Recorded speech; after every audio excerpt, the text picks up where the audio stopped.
அதனுடைய சில ஸ்லோகங்களை நேற்றைய தினம் சிந்தனைக்கு எடுத்துக்கொண்டோம். அதனுடைய தொடராக இன்றைக்கு மற்ற ஸ்லோகங்களை சிந்திக்க இருக்கின்றோம். சாங்கியம் என்றாலே உணர்வு, அறிவு, கான்சியஸ்னஸ் என்று பொருள். அந்த அறிவு என்பது, உணர்வு என்பது மனிதனிடத்திலே மட்டும்தான் இருக்குதா என்று பார்த்தீங்கன்னா, மகரிஷி அருமையாக ஒரு கவிதை சொல்கிறாங்க, உணர்ச்சியாய் சிந்தனையாய் உள்ளதே அறிவென்று உணர்ந்திருந்தேன் பல நாள், மேலும் உண்மை விளங்க உணர்ச்சிக்கு முன்னம் விண்ணில் ஒழுங்காற்றலாய் இயங்கும் உனது திருநிலையும் அறிவே என உணர்ந்தேன். அந்த இறையாற்றல் பேரறிவாக இருந்து கொண்டு அனைத்தையும் உருவாவதற்கு அது காரணமாகவும் ஆதாரமாகவும், அனைத்து இயக்கங்களுக்கு அது மூலமாகவும் விளைவுகளாகவும் முடிவாக அமைந்திருக்கிறது. அந்த இறைநிலை என்பது எப்பொழுதும் நிரந்தரமாக இருக்கக்கூடியது என்ற வகையில் சாஸ்திரங்களுடைய சில கருத்துக்களை நேற்றைக்கு பார்த்தோம். ஆத்மா நித்யக, ஆத்மா சத்யக, ஆத்மா அப்ரமேயக, ஆத்மா சர்வகதக, ஆத்மா அபரிச்சின்னக, ஆத்மா நிர்விகாரக, ஆத்மா ஏகக. அதாவது ஆத்மா நிலையானது, என்றைக்கும் நீடித்து இருக்கக்கூடியது, ஜீவன்களாலே அவ்வளவு எளிதிலே அது அறிய முடியாதது, எங்கும் நிறைந்திருக்கக்கூடியது, எல்லை இல்லாதது, பேதம் அற்றது, ஒன்றாக இருக்கக்கூடியது என்று அந்த ஆத்மா என்பது அடிப்படையான ஒரு இறை ஆற்றலே என்ற ஒரு அடிப்படை கருத்துக்களை சாஸ்திரங்களிலிருந்தும் கீதையினுடைய சாரமாக உள்ள சில சமஸ்கிருத ஸ்லோகங்களிலிருந்து எடுக்கப்பட்ட கருத்துக்களை நேற்றைக்கு பார்த்தோம். இல்லாததற்கு இருப்பு கிடையாது, இருப்பது இல்லாமல் போவதும் இல்லை என்று 14வது ஸ்லோகத்தில் சொல்லப்படுகிறது. இல்லாததற்கு இருப்பு கிடையாது. ஆத்மா என்பது இல்லை அப்படின்னாக்க எங்கிருந்து வர முடியும்? ஆத்மா இருக்கிறது என்றால் எங்கே போக முடியும்? அப்போ எங்கும் நிரந்தரமாக நீக்கமர நேர்ந்திருக்கிறது இறையாற்றல் பரமாத்மா. அந்த எங்கும் நிறைந்திருக்கின்ற ஆற்றலே ஜீவன்களிலேயும் ஜீவ ஆத்மாவாக எழுச்சி பெறுகிறது. இது எப்படி எழுச்சி பெற்றிருக்கிறது என்கின்ற அந்த விளக்கத்தை நம்ம புரிந்து கொண்டாதான் சந்தேகம் இல்லாமல் ஆத்மாவும் ஜீவாத்மாவும் ஒன்றுதான் என்று புரிந்து கொள்ள முடியும், நம்ப முடியும். அந்த விளக்கத்தை கொடுத்த மகான் அருள் தந்தை வேதாத்ரி மகர்ஷி அவர்கள். இறைநிலை என்பது உணர்வாக பேரறிவாக இருக்கிறது. அதிலிருந்து எப்படி அது சக்தி என்கின்ற இயக்கத்துக்கு வருகிறது என்பதெல்லாம் விளக்கி சொல்றாங்க. அந்த இறைவெளிக்குள்ளாக இருக்கின்ற ஆற்றலை எழுச்சி பெறுகிறது. ஏன்னா அதுக்குள்ளே இருக்கின்ற பொட்டன்சி, இன்ஹெரண்ட் பொட்டன்சி, அப்படி எழுச்சி பெறுகின்ற போது அது இறை துகள்களாகி அவை இணைந்து விண் என்ற இயக்கங்களாகி, அவைகள் இணைகின்ற போது பஞ்சபூதங்களாகி, அதில் கோடிக்கணக்கான சூரியன்கள், கிரகங்கள் இதெல்லாம் உருவாகி, அதில் உருவான ஒரு அற்புதமான ஒரு சூரிய குடும்பம்தான் நாம் வாழ்ந்து கொண்டிருக்கக்கூடிய இந்த நில உலகம் சார்ந்திருக்கின்ற சூரிய குடும்பம். இந்த சூரிய குடும்பத்திலே தான் ஜீவன்கள் என்பது இருக்கிறது என்பதை இன்று வரைக்கும் விஞ்ஞானமும் நிரூபித்திருக்கின்றது. தத்துவ ஞானிகளும் அதைத்தான் சொல்லியிருக்கிறார்கள். பூமியை தவிர வேறு ஏதாவது கிரகத்தில் மனிதன் இருக்கிறானா என்ற ஒரு கேள்வி உண்டே தவிர அதற்கு ஒரு ஆணித்தரமான பதில் என்பது தத்துவத்திலும் இல்லை, விஞ்ஞானிகளும் இன்னும் விளக்கவில்லை. ஏன் பூமியில் மட்டும் ஜீவாத்மா உருவானது, ஜீவன்கள் உருவானது என்ற ஒரு கேள்வியை எழுப்பி பார்க்கணும்.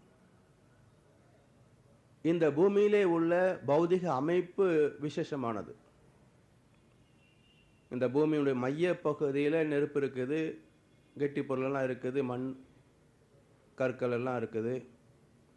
மேல் பகுதியில் நீர் எல்லாம் இருக்கிறது, அதுக்கு மேலே ஆக்சிஜன் ஹைட்ரஜன் கலந்துருக்கிறது. மேலே போக போக ஹைட்ரஜன் மட்டுமே இருக்கும்.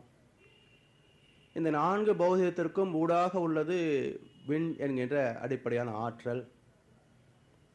ஆக பஞ்சபூதங்களும் குறிப்பிட்ட விகிதாச்சாரத்தில் இணைந்திருக்கின்ற சிறப்பை பெற்றது இந்த பூமி. குறிப்பிட்ட விகிதாச்சாரம், ஹோலிஸ்டிக் ரேஷியோ என்பார் மகரிஷி. அதனால் அந்த பூமியிலே ஒரு சிறப்பு அமைகிறது. அந்த பஞ்சபூதங்களுக்கு உள்ளாக இருக்கக்கூடிய ஆற்றல், அதிலிருந்து வெளிப்படக்கூடிய காந்த அலைகள், அந்த பஞ்ச தன்மாத்திரைகளாக அழுத்தம், ஒளி, சுவை, மனம் என்ற வகையிலே அந்த காந்த அலைகள் தன்மாற்றம் அடைகின்ற போது இந்த பூமியில் உள்ள பஞ்சபூதங்களிலிருந்து வரக்கூடிய 5 விதமான காந்த அலைகளும் ஒன்றோடு ஒன்று கலந்து மோதுதல், பிரதிபலித்தல், சிதறுதல், ஊடுருவுதல், இரண்டிடையே ஊடாடுதல் என்ற நீதியின்படி இயங்கிக் கொண்டிருக்கும். அப்போ அந்த காந்த களத்தில் ஒரு சிறப்பு அமைகிறது, கூட்டு காந்த களம் என்று சொல்லுவோம். அதோட இந்த சூரிய குடும்பத்திலே உள்ள மற்ற கோள்களிலிருந்தும் அலைகள் வந்து கொண்டே இருக்கும். அதே போல் பிரபஞ்சத்திலிருந்து 27 வகையான நட்சத்திரங்கள் இருக்கிறது, அதில் இருந்தும் அலைகள் வந்து கொண்டே இருக்கும். இந்த 3 சிறப்புகளும் சேர்ந்ததுனால, அதாவது பஞ்சபூதத்தினுடைய சிறப்பு விகிதாச்சாரம் 1, கூட்டு காந்தக்களம் 2வது, மற்ற கோள்களுடைய அலை வீச்சு 3வது. இந்த 3 அலைத்தன்மைகளும் சேர்ந்ததுனால ஏற்படக்கூடிய ஒரு மேன்மை தான் ஜீவகாந்தம் என்கின்ற நிலைக்கு அது தயாராகிறது. இதுக்குள்ளாக நீர்த்தன்மையோட வெப்பம் சேர்ந்தால் போதும், ஜீவாத்மாக்கள் உருவாகிடும். அப்படி உருவாகின்ற முதல் ஜீவன் தான் நுண் உயிர் என்று சொல்லக்கூடிய மைக்ரோ பாக்டீரியா. அங்கே தான் ஆன்மா என்பதே பிறக்கின்ற இடம். அதுக்கு பிறகு அது வளர வளர அடுத்த அமீபா போன்ற செல்கள், அப்புறம் தாவர இனங்கள், அப்புறம் அதிலிருந்து வரக்கூடிய விதையிலிருந்து வரக்கூடிய புழுக்கள், இப்படியெல்லாம் பல்வேறு ஜீவராசிகள் இந்த பூமியில் உருவாகி கடைசியில் 6 அறிவு என்று சொல்லக்கூடிய வகையில் உடல் சார்ந்த வாழ்க்கையை தாண்டி இயற்கை ரகசியங்களையும் இறை தத்துவத்தையும் இறை நீதியையும் வாழ்க்கை நிலைகளுக்கு பயன்படுத்திக் கொள்ளக்கூடிய வகையில் புரிந்து கொள்ளக்கூடிய பேரறிவாக 6வது அறிவாக வந்த இடம் மனிதன். மனிதனுக்கு பிறகு ஒரு ஆத்மா வருதான்னு பாருங்க, இது வரைக்கும் வரல. இனிமேலும் வருவதற்கான வாய்ப்புகள், தேவைகள் அங்கே இல்லை. அப்போ இந்த ஆத்மா என்பது எப்படி உருவாகிறது என்பதும், எப்படி அது தொடர்ந்து பல உடல்களிலே பிறவி தொடராக வந்து கொண்டிருக்கிறது என்பதையும் நம்ம தெளிவாக விளங்கி கொண்டோம் அப்படின்னாக்கா ஆன்மாவை பற்றிய ரகசியங்கள் நமக்கு தெளிவாகிவிடும். ஆன்மா என்பது அழிவில்லாதது. எப்படி அழிவில்லாதது அப்படின்னு பார்த்தீங்கன்னா, நம்முடைய உடல் உருவாகின்ற போது தாய் தந்தை இருவருடைய ஆன்மாக்களுடைய இணைப்பே அந்த உடலிலிருந்து வெளிப்படக்கூடிய உயிர் சக்தியில அந்த ஆன்மாவில் உள்ள அனுபவ பதிவுகள் எல்லாமே இணைந்து உருவாகக்கூடிய அந்த சிசுவுக்கு கருவாக அமைகிறது. தந்தை தாய் ஈர் உயிரும் ஒன்று சேர்ந்து தழைத்து ஒரு உடலாகி உலகில் வருகிறோம். அதன் பிறகும் தாயினுடைய உடலிலே இருந்து நாதம் என்ற சக்தியின் மூலமாக அந்த உடல் வளர்கிறது. மனித உடலிலே நாம் உண்ணுகின்ற உணவு 7 தாதுக்களாக மாறுது இல்லைங்களா? ரசம், ரத்தம், சதை, கொழுப்பு, எலும்பு, மஜ்ஜை, சுக்கிலம். அந்த 7வது தாதுவு தான் இந்த ஆன்மாவுக்கு உடல் செல்களாக மாறுவதற்கு பயனாகக்கூடியது. தாயின் கர்ப்பத்திலே வளர்கின்ற போது தாயினுடைய உடலிலே இருந்து அந்த நாதம் என்ற சக்தியை எடுத்துக்கொண்டு தான் அந்த செல் வளர்கிறது. அப்படி வளர்ந்து அது ஒரு குழந்தையாக பிரசவித்த பிறகு தாய்ப்பாலிலே தொடங்கி உண்ணுகின்ற உணவு தான் 7 தாதுக்களாக மாறி அவள் உடலை இயக்கிக் கொண்டிருக்கிறது. அந்த உடல் பருவம் எய்திய பிறகு அதே வகையில் இன்னொரு குழந்தை உருவாக்கக்கூடிய ஆற்றலை பெறுகிறது.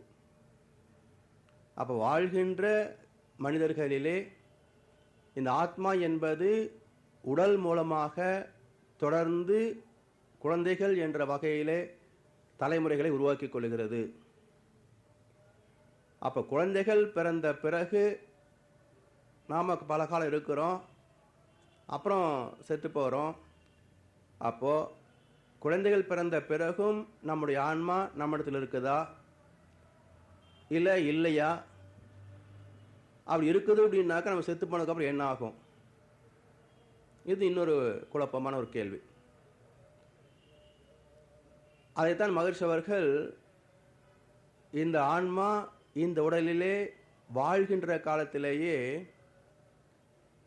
அதில் உள்ள கர்ம வினை பதிவுகளுக்கு ஏற்ப ஏற்படக்கூடிய எண்ணங்கள், ஆசைகள், இதையெல்லாம் இயற்கையினுடைய ஒழுங்குமுறைக்கும் நீதிக்கும் உட்பட்டு அளவு முறையோடு பயன்படுத்தி அதை அனுபவித்து ஒரு திருப்தி, ஒரு பக்குவம் என்பதை பெற்றுவிட்டால் அந்த ஆன்மாவுடைய பதிவுகள் செயல் இழந்துவிடும்.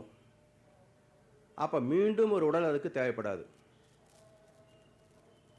பெரும்பாலான மக்களுடைய ஆன்மா அப்படி தான் வரும். வயதாகி வாழ்க்கை முடிந்து போகிற போது அது நீர்த்த நிலையில் தான் இருக்கும். அப்போ அந்த மிச்சம் மீதி உள்ள பதிவுகளும் அவருடைய பேர குழந்தைகள் அவங்களோட இணைந்து கொள்ளும். அந்தந்த பதிவுகள் தனித்தனியாக பிரிந்து அவங்களுடைய பதிவுகளோட இணைந்து கொள்ளும். ஆனால் அகால மரணங்களிலே வரக்கூடிய ஆன்மாக்கள் மட்டும்தான் அது மாதிரி பிரிய முடியாது. அப்போ அது என்னாகும்? அது தொகுப்புகளாக அவருடைய அனைத்து வாழ்க்கை கர்ம வினைகளும் ஒரு தொகுப்பாக இருந்து பூமியுடைய காந்த காலத்தில் மேந்துகிட்டு இருக்கும். அதுதான் பேய், பிசாசு எல்லாம். அது வாழ்கின்ற மனிதனுடைய உடலிலே ஏற்கனவே ஒரு ஆன்மா இருக்கும். அது கூட இதுவும் சேர்ந்து இணைந்து நின்று தன்னுடைய ஆசாபாசங்கள் எல்லாம் ஓரளவுக்கு நிறைவு செய்து கொண்டு தானாகவே அது விடுதலை பெற்றுவிடும். இப்படி வாழ்கின்ற மனிதனிலே அவனுக்கு ஒத்த பதிவில் உள்ள ஆன்மாக்கள் எல்லாம் இணைந்து கொண்டே தான் இருக்கும். அதனால தான் ஆன்மா என்பது தனியாக கிடையாது, ஆத்மா ஏகக என்று சொன்னார்கள். ஒன்று என்றால் என்ன பொருளுங்க? தனியாக அது கிடையாது. ஏன் அப்படின்னா, இப்போ ஒரு பக்கெட் தண்ணி இருக்குது, பாசி இருக்குது பார்த்தீங்களா, நடுவில் ஓட்டை ஓட்டையாக இருக்கும். அதை பூரா தண்ணியில் உள்ளே போடுறோம்.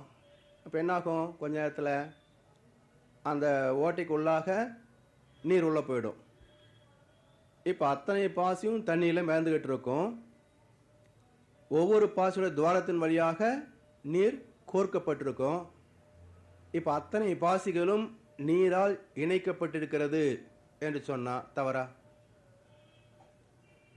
இல்லைங்களா? ஒவ்வொரு பாசியும் மேந்துகிட்டு இருக்குது, நடுவில் துவாரம் இருக்குது, தண்ணி அதுக்குள்ளே போயிடுச்சு. பக்கெட் நிறைய தண்ணி இருக்குது, தண்ணிக்குள்ளே பாசிகள் மேந்துட்டு இருக்குது. அப்போது இந்த தண்ணி அந்த பாசிகளுக்கு ஊடாக கோர்க்கப்பட்டு எல்லா பாசிகளோடும் இணைந்திருக்கிறது என்பது சரியே இல்லைங்களா? சரியாக தானே வருது.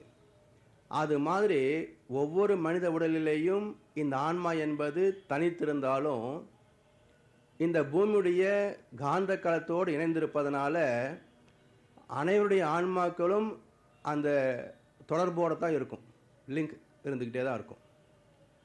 அதனால் எந்த ஆன்மாவும் தனித்து கிடையாது, எல்லாமே ஒன்றோடு ஒன்று இணைக்கப்பட்டு தான் இருக்கிறது.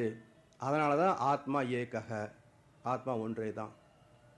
அப்போ அந்தந்த உடல்களிலே சிறப்பாக இயங்கிக் கொண்டிருந்தாலும் அடிப்படையிலே ஒட்டுமொத்தத்தில் அனைத்து ஆன்மாக்களும் இணைந்தே இருக்கிறது, அந்த பரமாத்மாவோடு கலந்துதான் இருக்கிறது. அதனால்தான் ஆத்மா பரமாத்மா என்பது ஆம்னி பிரசன்ஸ், அது எங்கும் நீக்கமர நிறைந்திருக்கிறது. அப்போது இந்த ஆத்மாதான் உடலாக கருவாகிறது என்பதும், அப்படி கருவான பிறகு அதுவே தான் உடல் செல்களை கட்டிக்கொள்கிறது என்பதும், அதுவே தான் இந்த உடலை ஒரு கருவியாக கொண்டு வாழ்க்கை நடத்தி கொண்டிருக்கிறது என்பதும் கொஞ்சம் நம்ம சிந்தனை செய்து பார்த்தோம்னா புரியும். அப்போ நமக்குள்ளாக எண்ணங்கள் வருது, பல விதமான ஆசபாசங்கள் வருது, வாழ்க்கையில் இன்ப துன்பங்கள் வெற்றி தோல்விகள் வருது. இதெல்லாம் எங்கேருந்து வருது? எண்ணம் வர்றது தெரியுது, எங்கேருந்து வருதுன்னு கேட்டால் எண்ணம் எழும் இடம் ஓர் புள்ளியாகும், இயங்கி முடிக்கும் களமோ அகண்டாகாரம்.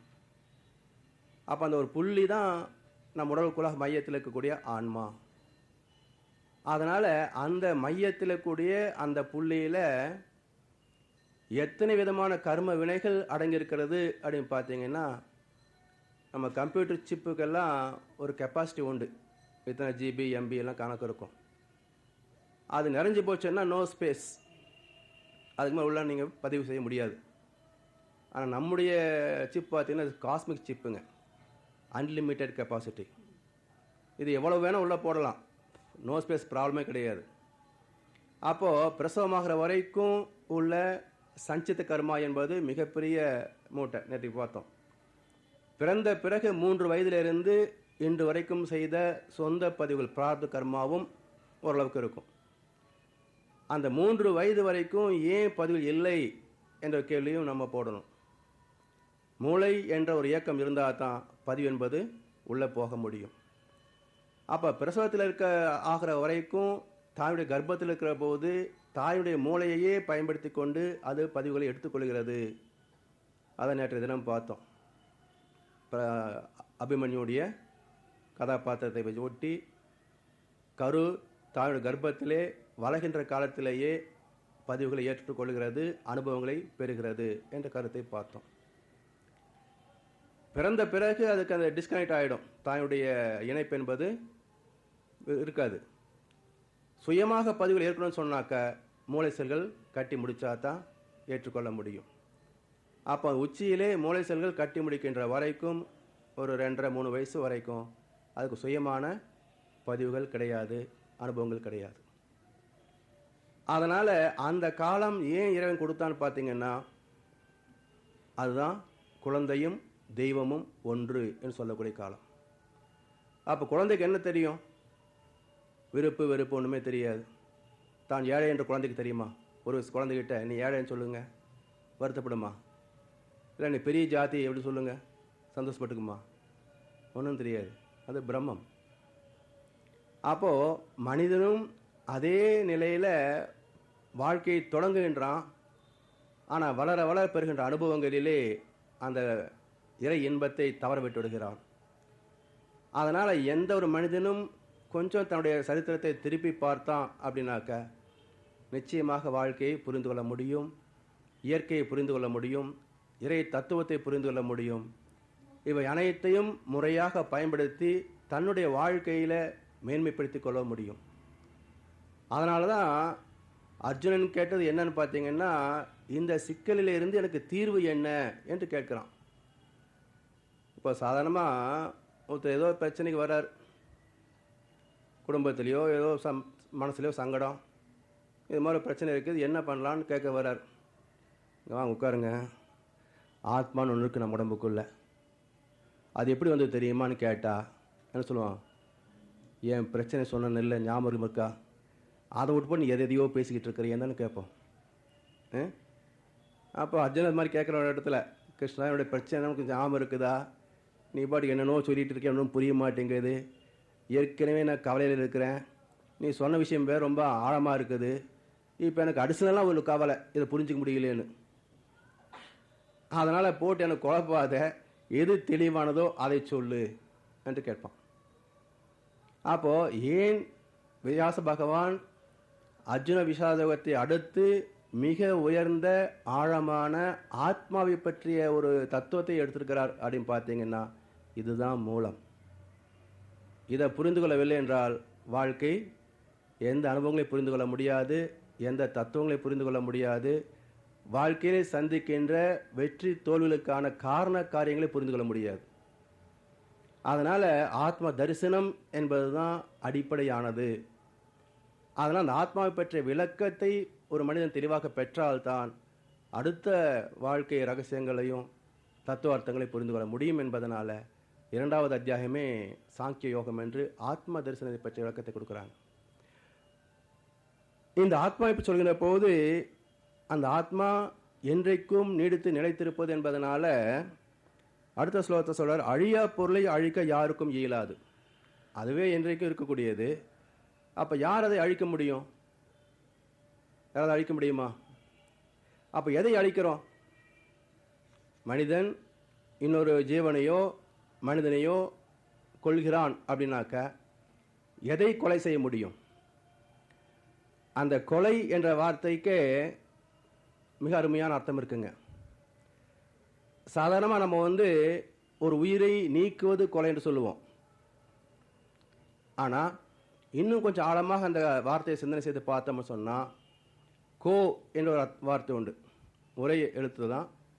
ஆனால் பொருள் பார்த்தீங்கன்னா, அரசனுக்கு கோ என்று சொல்லுவார்கள், ஆளும் திறம் உடையவனுக்கு கோ என்ற பொருள்.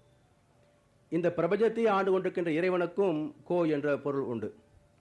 அந்த இறைவன் ஒரு விக்கிரகத்து வழியாக குடிக்கின்ற போது அந்த இடத்திற்கு கோவில் என்று பேர். அதே போல இந்த உடலை இயக்கிக் கொண்டு ஆண்டு கொண்டிருக்கின்ற சக்தி என்பதும் கோ, உயிர். அந்த கோ ஒள், ஒள் என்று சொல்கின்ற போது திறம் என்று பொருள். அந்த உயிரினுடைய திறம் என்று பொருள். ஒள்ளும் வகையான் அறவினை ஓவாதே செல்லும் வாயெல்லாம் செயல் என்று வள்ளுவர் அரண் வலியுறுத்தல் அதிகாரத்தில் சொல்லுவார். ஒள்ளும் வகையான் அறவினை ஓவாதே செல்லும் வாயெல்லாம் செயல். இந்த உயிரை கொண்டு எந்தெந்த வகையிலே எந்தெந்த இடங்களிலே எத்தனை சிறப்பாக அறச்செயலை செய்ய முடியுமோ அதை செய்து கொண்டு இருப்பது தான் உயிருக்கு சிறப்பு தர்மம் என்று ஒள்ளும் வகையான் அறவினை ஓவாது. அப்போது இந்த உயிரினுடைய திறமையையும் ஆற்றலையும் பயன்படுத்தி அதை அற வாழ்க்கைக்கு கொண்டு வரணும் என்று வலியுறுத்துகின்றார். அப்போது கோ ஒல் கொல், அந்த உயிர் என்ற திறமையை அழிக்கின்ற அல்லது அழிகின்ற தன்மையே கொல். அது கூட ஐ என்ற எழுத்து சேர்த்துக்கிட்டிங்கன்னா கொலையாயிடும். அப்போ கோ ஒல் ஐ ஈக்குவல் டு கொலை. அப்போ ஐ என்பது என்னன்னா 5 புலன்கள். அப்போது 5 புலன்கள் மூலம் உயிரின் ஆற்றல் அழிவதையே இன்பம் என உணர்மயக்கம். 5 புலன் வழியாக நாம் அனுபவத்தை பெறுகிறோம் சொல்கிறோம் இல்லைங்களா? இப்போ உடம்புக்கு சரியில்லை, ஆஸ்பத்திரி படுத்துட்டு இருக்கிறார். ஒரு 1/4 கிலோ மைசூர் பாவு வாங்கிட்டு போய் கொடுத்து சாப்பிடுங்க, நல்லா ரசித்து சாப்பிடுங்க, நல்லா நெய் ஊற்றி செஞ்சுருக்குன்னு சொன்னால் என்ன சொல்லுவார்? இப்போ அவருக்கு என்ன வேணுங்க? ஒரு ஜூஸ் கொடுத்தா சுகமாக இருக்கும் அவருக்கு. அதே நல்லா இருக்கிற பொழுது, வீட்டில் இருக்கிற பொழுது பழம் கொடுத்தாக்க உடம்பு சரியில்லையே பழம் வந்து கொடுக்குற அப்படின்னு கேட்பாங்க. இப்போ என்ன வேணுங்க? இனிப்பு காரம் நல்ல உரப்பாக வேணும். அப்போது ஏன் உடம்புக்கு சரியில்லாத பொழுது அதை ஏற்றுக்கொள்ள முடியவில்லை என்று பார்த்தீங்கன்னா, அதை உள்ள வாங்கி ஜீர்ணிக்கிறதுக்கு உள்ள சக்தி இருக்கணும், ஸ்டாக்கு. ஆனால் தான் எக்கனாமிக்ஸில் வந்து தி லா ஆஃப் டிமினிஷிங் யூட்டிலிட்டி என்று சொல்லுவார்கள். ஒரு மைசூர் பாக் சாப்பிட்டீங்கன்னா ரொம்ப டேஸ்ட்டாக இருக்கும், ரெண்டாவது சாப்பிடும்போது கொஞ்சம் கம்மியாக இருக்கும், நாலாவது பீஸ் சாப்பிட்டிங்கன்னா வாந்தி வர மாதிரி இருக்கும், அஞ்சாவது பீஸ் போட்டிங்கன்னா நிஜமாகவே வாந்தி வந்துடும். அப்போ இனிப்பு எங்கே இருக்குங்க? அதனால தான் conversion and consumption of biomatism is perception. உயிரின் செலவும் தன்மாற்றமுமே உணர்வுகள், அனுபவங்கள். அதனால் நாம் சாதாரண வாழ்க்கை என்பதே ஒரு கொலை தான். மனித வாழ்க்கை என்பதே உயிர் செலவானால்தான் வாழ்க்கை அனுபவங்களை பெற முடியும். அப்போ தனியாக ஒரு கொலை கிடையாது. அப்போது ஏன் அதை வந்து சிறப்பாக சொல்லுகிறோம்னாக்க, அந்த உயிரினுடைய இயக்கம் கொஞ்சம் கொஞ்சமாக உருவாகும், செலவாகும், மிச்சம் இருக்கும், ஒரு காலகட்டத்தை வயசானதுக்கப்புறம் போகும். அவ்வளவு காலம் இருக்க வேண்டியதை ஒரு மனிதன் இன்னொரு மனிதனை ஏதோ ஒரு வகையில் முடிச்சிட்டாங்கனாக்க, அப்போ என்னாச்சுங்க, ஒட்டு மொத்தமாக உயிர் வந்து நட்டமாயிடும். அதனால் அந்த வார்த்தை சிறப்பாக வந்து உயிர் நீக்குதலுக்கு மட்டுமே கொலை என்று சொல்கிறோமே தவிர, இயற்கை நீதிப்படி உயிர் என்பது அழியும் பொருள், அது அறிந்து கொண்டே தான் இருக்கும். அழிந்து என்ன ஆகுது, மீண்டும் இறைநிலையோடு கலந்துக்கிட்டே தான் இருக்கும். எப்படி வந்து இந்த சாணம் பிடிக்கிற போது இந்த கத்தியை வைக்கிறாங்க, பொறி பொறியாக நெருப்பு வருது, அது பற்றிட்டே எரியுது, தோன்றிய உடனேயே காணாமல் போயிடுது. அதுபோல் நம்ம உடலுக்குள்ளாகவும் உயிர் அலைகள் என்பது இப்படி செலவாகிட்டே தான் இருக்கும். அதனால் அந்த கொலை என்பது நாம் புரிந்து கொண்ட விதத்தில் இருக்கிறதே தவிர, அடிப்படையில் பார்த்தோம்னு சொன்னாக்க இயற்கை நிகழ்வே உயிர் அழிவு தான். அதனால் ஆத்மாவை கொலையாளி என்றும் கொலை உண்பான் என்றும் என்னும் இருவரும் அறியாதார். ஆத்மா கொல்வதும் இல்லை, கொலை உண்பதும் இல்லை. அதனால் அந்த ஒரு இயற்கை நீதியை வந்து நம்ம விஞ்ஞானபூர்வமாக புரிந்து கொண்டாதான் ஆத்மாவுக்கும் பரமாத்மாவுக்கும் உள்ள இணைப்பும் அது என்றும் நீக்கமர் இருந்திருக்கிறது என்கின்ற ஒரு நிலையும், அதே சமயத்தில் அவருடைய தன்மாற்றங்களே தோற்றங்கள் வாழ்க்கை என்பதும் புரியும். இருப்புக்கு நிலையாமை கிடையாது, நிலையாததுக்கு இருப்பு கிடையாது. அப்போ இருக்கிறது தன்மாற்றம் அடைகிறது. ஆதியாய் இருந்தது, ஆற்றலாய் எழுந்தது, அண்டங்களாய் விரிந்தது, உயிர்களாய் மலர்ந்தது, சத்து சித்து அனந்தம். அதனால் அந்த ஆன்மா என்பது உடல் அழிந்தாலும் அது அழிவது இல்லை. ஏன்னா ஒவ்வொரு உடல் செல்லுக்கும் ஊடாக இருக்கக்கூடிய நுண்ணிய அலைகளே உயிர் அலைகள். அந்த உயிருக்கு மையமாக இருக்கக்கூடியது தான் ஆன்மா என்கின்ற காந்த தொகுப்பு. அதனால் அந்த ஆத்மாவை புரிந்து கொண்டு விட்டோம் அப்படின்னாக்க, மனித வாழ்க்கை என்பது ஒரு சின்ன ஆற்றுல தண்ணி போகிற மாதிரி. ஆற்றுல தண்ணி எப்பவும் போய்கிட்டே இருக்குங்கிறோம், ஆனால் போன நிமிஷம் இருக்கிற தண்ணி இப்போ இருக்குதான் பார்த்தீங்கன்னா அது போயாச்சு. இப்போ வந்த தண்ணி வேற, அடுத்த வினாடி அது வேறு தண்ணி வந்துடும். அப்போ தொடர்ந்து தண்ணி ஓடிக்கிட்டே இருக்கிறது. பார்க்குறதுக்கு நம்ம ஊரில் ஆறு ஓடிக்கிட்டு இருக்குன்னு சொல்லிகிட்டு இருக்கோம், ஆனால் அந்த தண்ணி ஒரே தண்ணி இல்லை, தண்ணி போய்கிட்டே இருக்குது.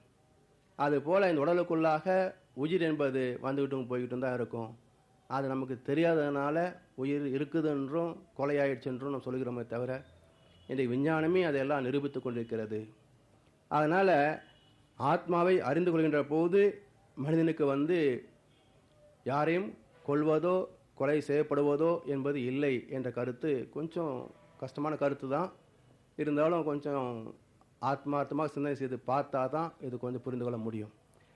அப்போது அந்த ஆத்மா என்பது ஒன்றாக இருப்பதனால என்ன பக்குவத்தை பெறுகிறோம் என்று அடுத்த கேள்வி வரணும். சரி, இது ஒன்றும் தெரிஞ்சுக்கிட்டோம், இப்போ எதுக்கு இது?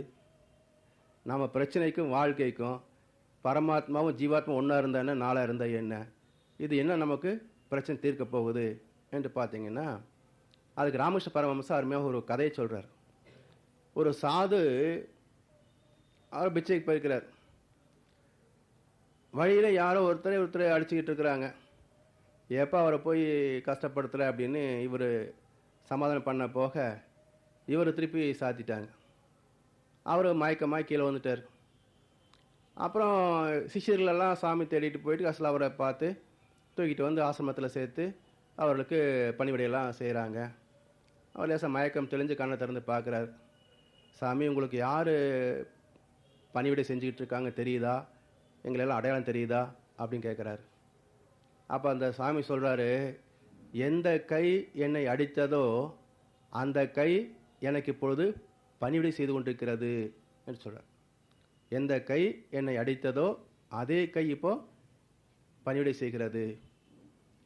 அப்போது அடித்தவன் வேற இல்லையா, இப்போது ஆதரவு கொடுக்கறது சிஷ்யர்கள். அப்போ அந்த மகான் ஏன் ரெண்டையும் ஒன்றா பார்க்குறார்? அதுதான் பக்குவம்.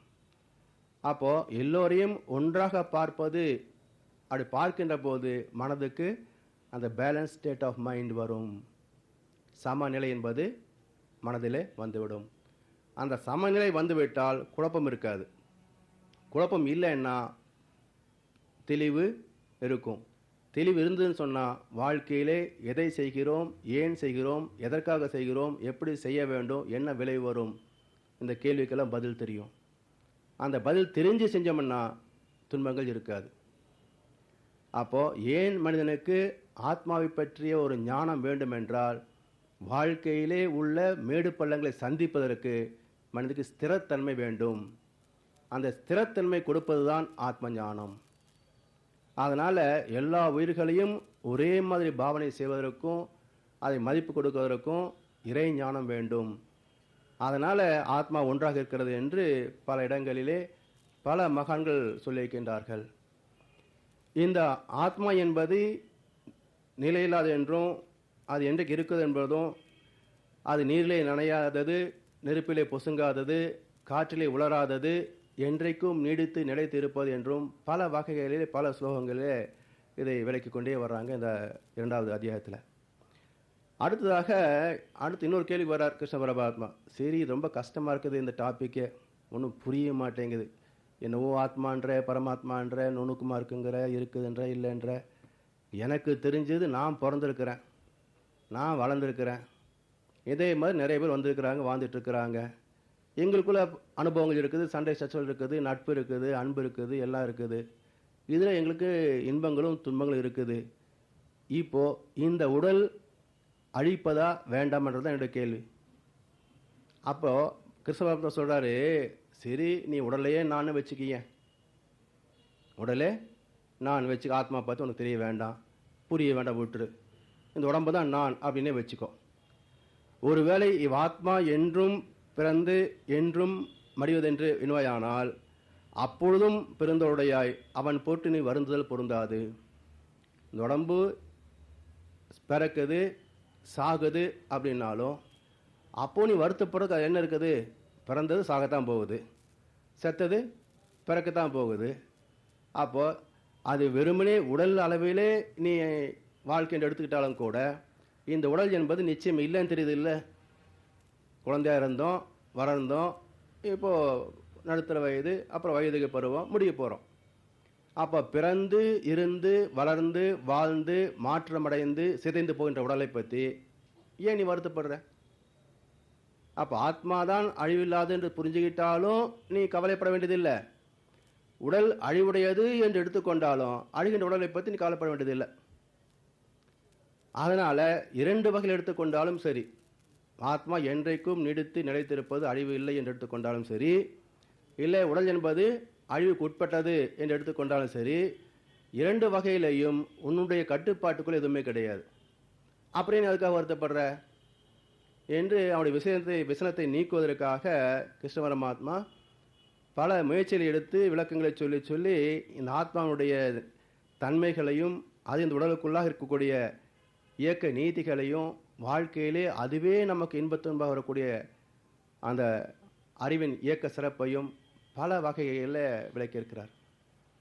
அப்போ ஒவ்வொரு மனிதனுக்குள்ளாகவும் மிக கடுமையான சப்ஜெக்டை பார்த்தீங்கன்னா இந்த ஆத்ம தரிசனம் தான். இதை மட்டும் நம்ம புரிந்து கொண்டோம் சரியாக அப்படின்னாக்க பல இயற்கை நீதிகள் எல்லாமே நமக்கு ரொம்ப எளிமையாக புரிந்து கொள்ளலாம். இது புரியலனாக்க மற்ற பெரிய விஷயங்கள் எல்லாமே எதுவுமே நமக்கு புரிவதற்கு ரொம்ப கஷ்டமாக இருக்கும். அதனால தான் முதலாவதாகவே இந்த தத்துவம் என்று தொடங்குகின்ற பொழுதே ஆத்மாவை பற்றி விளக்கத்தை கொடுக்குறாங்க. அப்போ அந்த ஆத்மா என்பதை எவ்வளவு நாம் விளக்கி சொன்னாலும் ஏன் புரிந்து கொள்ள முடிவதில்லை என்பதற்கு ராமகிருஷ்ண பரமஹம்சர் ஒரு கதையை சொல்கிறார். அதாவது இந்த உலகத்தில் இந்த ஆத்மாவை பற்றிய பரமாத்மாவை பற்றிய விளக்கத்திற்கு வேதங்கள் வந்தது. அந்த வேதங்களுடைய ஸ்லோகங்கள் அதனுடைய ரகசியார்த்தங்கள் எல்லாம் சாதாரண மனிதனுக்கு கொஞ்சம் கூட எட்டாது. இன்னும் அந்த ஆன்மீகத்தில் உள்ளவர்களுக்கே அது புரிந்து கொள்வது ரொம்ப கஷ்டம். அப்போ அந்த வேதத்தின் சாரத்தை சாஸ்திரங்கள் என்று சொல்லி உபநிஷத்துக்களாக கொண்டு வந்தாங்க. அதில் சில கதைகள் மூலமாக இந்த தத்துவத்தை எல்லாம் கொஞ்சம் எளிமைப்படுத்தி புரிஞ்சு கொள்ளக்கூடியதை கொடுத்தாங்க. அப்பவும் கஷ்டமாக இருக்குது. அப்போ அதுக்கு உள்ள துணை நூட்களாக விளக்கங்களை கொண்டு வந்தாங்க. அப்போவும் மனிதனுக்கு கஷ்டமாக இருக்குது.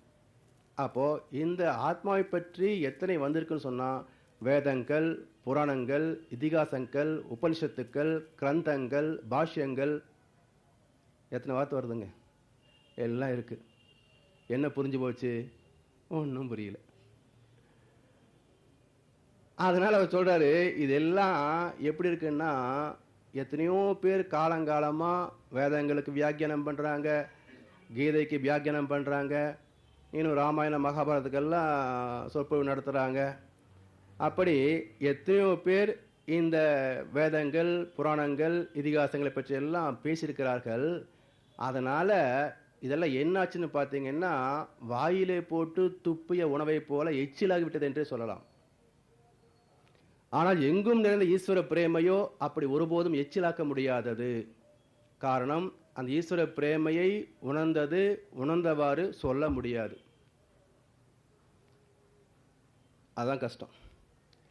அப்போ ஒரே வழி என்னென்றால், தத்துவ விளக்கத்தை துணை கொண்டு தத்துவ ஞானத்தை சுயமாக பெறுவது தான் சுய அனுபவம். அந்த சுய அனுபவம் என்பதற்கு திருமந்திரத்தில் ஒரு அருமையான ஒரு கவியை கொடுக்குறாரு திருமூலர். சாதாரணமாக கடவுளை பற்றி சொல்லுகின்ற போது பரமாத்மாவை ஜீவாத்மாவை போலவே மனித உடலிலே பார்க்க முடியுமா என்ற ஒரு கேள்வி உண்டு எல்லாரிடத்துலையும். பல பேர் மகனிடத்துலேயே அந்த கேள்வி கேட்பாங்க, கடவுளை காட்டுறீங்களா, நீங்கள் பார்த்தீங்களா, எனக்கு காட்ட முடியுமா என்றெல்லாம் கேட்பாங்க. அப்போ அவர் திருப்பி கேட்குறாரு, நீ கடவுளை எப்படி காட்டணும்னு விரும்புகிற? நானும் நீயும் பார்த்துக்கிற மாதிரி இறைவனை உருவத்தில் வச்சு காட்டணும்னு பார்க்குறியா? முகத்தில் கண் கொண்டு பார்க்கும் முடர்கால், அகத்தில் கண் கொண்டு பார்த்தலே ஆனந்தம். அப்போ அந்த இறை தத்துவத்தை, ஆத்ம தரிசனத்தை எப்படி பெற முடியும் என்றால், அகத்தில் கண் கொண்டு பார்த்தலே ஆனந்தம். அது மனசுக்குள்ள அகக்கண்ணால் தான் அதை கொண்டு வரணும். அப்போ அகம் என்பது நம்முடைய ஜீவாத்மா. அகம் என்பது நம்முடைய ஜீவாத்மா. அகம் பிரம்மாஸ்மி என்றும் வேத வாக்கியத்தில் வரும். அப்போது அந்த அகமாக இருக்கக்கூடிய ஜீவாத்மாவை புரிந்து கொள்ளாமல் பரமாத்மாவை புரிந்து கொள்ள முடியாது. அப்போ தியான யோகத்தில் இதில் வரப்போகுதுங்க. நமக்குள்ள இருக்கின்ற ஜீவாத்மாவை புரிந்து கொள்ளாமல் எங்கும் நிறைந்திருக்கின்ற பரமாத்மாவை புரிந்து கொள்ள முடியாது. அப்போ நமக்குள்ள இருக்கின்ற ஜீவாத்மாவை புரிந்து கொள்வதற்கு ஒரே வழி தியானம். அப்போ தியானத்தின் மூலமாகத்தான் ஒரு மனிதன் தன்னை அறிய முடியும். தன்னை அறிந்தால்தான் தலைவனை அறிய முடியும். அதனால் திருமூலர் சொல்கிறாரு, அப்படி அது ஒவ்வொருத்தரும் சுய உணர்வாக சுய அனுபவமாக பெற வேண்டுமே தவிர, ஏற்கனவே உணர்ந்தவர்களாக இருந்தாலும் கூட அதை எடுத்து விளக்குவது என்பது மிக கடினம். முகத்தில் கண் கொண்டு பார்க்க மூடர்கள், அகத்தில் கண் கொண்டு பார்த்தலே ஆனந்தம். அதுக்கு அருமையான உதாரணம் சொல்கிறாரு. இப்போ எல்லாரும் குடும்பத்தில் வாழ்ந்துட்டு இருக்கிறோம், குழந்தைகள் இருக்கிறாங்க, வயதுக்கு வந்த குழந்தைகள் எல்லாம் இருக்கிறாங்க. அந்த குழந்தையிடத்துல எப்படி ஒரு தாய் தன் கணவனோடு துய்த்த இன்பங்களை தன்னுடைய மகளுக்கு சொல்ல முடியாதோ, அதே அந்த மகள் திருமணமாகி தன்னுடைய இளர் வாழ்க்கை தொடங்குகின்ற போது தன் தாய் பெற்ற அதே அனுபவத்தை தன்னுடைய சுய அனுபவமாக பெறுகிறாளோ, அதுபோல இந்த இறை ஞானம் என்பது அவரவர்களாக பெற வேண்டுமே தவிர இன்னொருத்தர் விளக்க முடியாது. முகத்தில் கண்கொண்டு பார்க்க மூடர்கள், அகத்தில் கண்கொண்டு பார்த்தலே ஆனந்தம். மகளுக்கு தாய் தன் மனனோடு ஆடிய சுகத்தை சொல் என்றால் சொல்லுமாறு எங்கனே என்று கேட்கிறார். அதனால் இந்த ஆத்மாவை பற்றிய விளக்கம் என்பது மிக மிக கடுமையானது தான். அது புரிந்து கொள்வதும் ரொம்ப கஷ்டம்தான். அதை புரிந்து கொள்ளாது நமக்கு தெளிவும் பிறக்காது என்பதனால தான் இப்போது அங்கே இருக்கிறாங்க, சரியாக தெரியல, என்ன பண்ணணும்? எந்திரிச்சு கொஞ்சம் பக்கத்துலேருந்து பார்த்தா தெரியும். அப்போ படிக்கிறோம், புரியல, என்ன பண்ணணும்? 10 தடவை திரும்ப திரும்ப படிக்கணும். அப்படி இந்த புலனுக்கே ஒன்று சரியா கணிப்புக்கு கிடைக்கவில்லை என்றால் அது என்ன பண்ணியாகணும், கொஞ்சம் நெருங்கி போயோ அல்லது கொஞ்சம் அதிகமாக அதை பற்றி சிந்தனை செய்தோ புரிந்து கொள்ளணும். அப்போது இறைவனை நாம் புரிந்து கொள்ள வேண்டும் என்றால் என்ன பண்ணியாகணும், இறைவனுக்கு பக்கத்தில் போய் தாகணும். எப்படி இறைவனுக்கு பக்கத்தில் போகிறது? இறைவன் எங்கே இருக்கிறான்? அப்போது இறைவன் இங்கே இல்லைன்னா இருக்கிற இடத்துல போய் தேடலாம். இறைவன் எங்கும் இருக்கிறான் என்றால் ஏன் தேடணும்? இல்லைங்களா? இப்போது ஒரு பொருள் இங்கே இருக்குது, இதை எடுத்து இங்கே வச்சிட்டோம்னாக்கா இது இங்கே இல்லை, இது நான் தேடுறதுக்கு இங்கே போய் தேடணும் இல்லைங்களா? அப்போ எங்கும் இருக்கின்ற பொருளை எப்படி தேடுவது? அப்போ தேடுவது வீண் வேலை. என்ன பண்ணியாகணும், உணர்ந்தால் போதும். ஆனால் தான் தேடுதலை நிறுத்துங்கள், தேடுவது கிடைக்கும் ஓஷோ. அப்போ இறைவனுடைய தன்மைகளை தேடி ஒவ்வொரு மனிதனும் எங்கெங்கோ அலைகிறான். இருக்கும் இடத்தை விட்டு இல்லாத இடம் தேடி எங்கெங்கோ அலைகின்றார் ஞானத்தங்கமே. அவர் ஏதும் அறியாரிட ஞானத்தங்கமே என்றார். அதனால் அந்த இறைநிலை என்பதை உணரத்தான் வேண்டுமே தவிர அதை தேடினா கிடைக்காது. ஏன்னா அது எங்கும் இருப்பது. அப்போ அந்த எங்கும் இருப்பதை உணர்வதற்கு என்ன வேணும் பார்த்தீங்கன்னா, மனிதன் தனக்குள்ளாக உள்ள போய் தான் ஆகணும். அப்போது மனித வாழ்க்கையில் ஸ்வதர்மம் என்றும் அறப்போர் அறநெறி வாழ்க்கை என்றும் 2 கோட்பாடுகள் உண்டு. அப்போ ஒவ்வொரு ஜீவனுக்குரிய வாழ்க்கை நிலை என்பது ஸ்வதர்மம். அந்த ஸ்வதர்மத்தில் அறத்தை பின்பற்ற வேண்டும் என்பது மனிதனுக்கு போதிக்கப்படுகின்ற ஒரு 2வது தன்மையான கோட்பாடுகள். ஏன் அப்படின்னா மற்ற ஜீவனுக்கு அறத்தை போதிக்க முடியாது. ஒரு நாய்கிட்ட போய் நீ இன்னொரு எலியை சாப்பிடாது சொல்ல முடியுமா? அதுக்கு பசிச்சா இது ஒன்று கிடைச்சா உள்ள போட்டு தான் ஆகும். மனிதனுக்கு தேவைதானது நாம் சிந்தனை செய்து பார்க்கிறோம். அப்போ அறம் என்பதே மனிதனுக்கு மட்டுமே சிறப்பாக சொல்லப்படுவது, அது போதிக்கப்படுவது, மற்ற ஜீவனுக்கு கிடையாது. அதனால் ஒவ்வொரு மனிதனும் தன்னுடைய சுதர்மத்தை பின்பற்றி ஆக வேண்டும். அதில் துன்பமில்லாத வாழக்கூடிய வகை என்ன என்பதும் தெரிந்து கொள்ள வேண்டும். அப்போ பொதுவாக பார்த்தீங்கன்னா தர்மம் அதர்மம் என்று 2 வார்த்தைகள் நாம் பயன்படுத்துவோம். என்ன அர்த்தம்? தர்ம சம்ஸ்தாபனாத்தாய சம்பவாமி யுகே யுகே என்று ஒரு இடத்துல வரும். அப்போ தர்மம் என்பதற்கும் அதர்மம் என்பதற்கும் என்ன விளக்கம் வச்சுருக்கிறோம்? இதெல்லாம் கெட்டது நல்லது மட்டும்தான் சொல்கிறோம். ஆனால் அந்த நல்லது என்பது என்னன்னு கேட்டு பாருங்கள். உடம்புக்கு நல்லா இருக்கும், வாழ்க்கைக்கு இன்பமாக இருக்கும். அப்போ தர்மம் என்பது இணக்கமானது, இனிமையானது. அதர்மம் என்பது துன்பமானது, துயரத்தை கொடுக்கக்கூடியது. ஒரு மனிதனுக்கும் அந்த தர்மத்தை ஏன் போதிக்கிறாங்கன்னு சொன்னாக்கா, இன்பத்தை காத்து கொள்ள வேண்டும், அதுக்குரிய வழிதான் தர்மம். துன்பத்தை ஏற்படுத்தி கொண்டோம்னு சொன்னால் அது அதர்மம். அதனால் அந்த தர்மத்தை செயல்களிலே பின்பற்றுகின்ற போது அதுக்கு அறம் என்று பேர். அப்படி அறப்போர் ஆகிய இதனை ஆற்றாயேல் அதனால் நீ ஸ்வதர்மத்தையும் கீர்த்தியையும் இழந்து பாபத்தை அடைவாய். அவனுக்கு எச்சரிக்கிறார் அர்ஜுனனுக்கு, நீ உன்னுடைய ஸ்வதர்மத்தையும் அதே சமயத்தில் தர்மத்தையும் பின்பற்ற வேண்டும். அப்படி பின்பற்றவில்லை என்றால் என்னால் நட்டம் வருதுன்றார். உனக்கு கீர்த்தி கிடைக்காது, புகழ் அழிந்து போகும், 2வது பாவத்தை சம்பாதிச்சுக்குவ. அப்போ பாவம் என்பது என்ன வரும்? தனக்கும் துன்பத்தை கொடுத்துரும், சந்ததிகளுக்கும் சொத்து வந்துடும். அப்போது மனித வாழ்க்கையிலே வாழ்கின்ற பொழுதும் புகழோடு வாழணும், சந்ததிக்கு கொடுக்கிற பொழுதும் ஒரு நல்ல ஆரோக்கியமான துன்பமில்லாத வாழ்க்கையை கொடுக்கணும். அப்போ அதுக்கு புண்ணிய பதிவுகள் தான் அதுக்கு கொடுக்கணும். அப்போ அந்த 2 வகையிலே மனித வாழ்க்கை அமையவில்லை என்றால் மனிதனுடைய செயல்பாடுகள் சிரமமாயிடும். அப்போ 2 செய்யாமல் சும்மா இருக்க முடியுமா? ஒன்றுமே செய்ய வேண்டாம், பேசாமல் இருக்கிறேன் அப்படி இருக்க முடியுமா? அதுவும் முடியாது. நீங்கள் வேலையே இல்லை, ஒருத்தனுக்கு சும்மா உட்காண்டா இருப்பாங்க, எதையாவது அங்கங்கே போய் எதாவது பண்ணிட்டு தான் இருப்பாங்க. அப்போ எந்த ஒரு ஜீவனும் சும்மா இருக்க முடியுதா பாருங்களேன். இப்போ சாதாரணமாக நம்ம தெருவில் வந்துட்டு இருப்போம், ஒரு நாய் ரொம்ப வேகமாக ஓடி வரும்.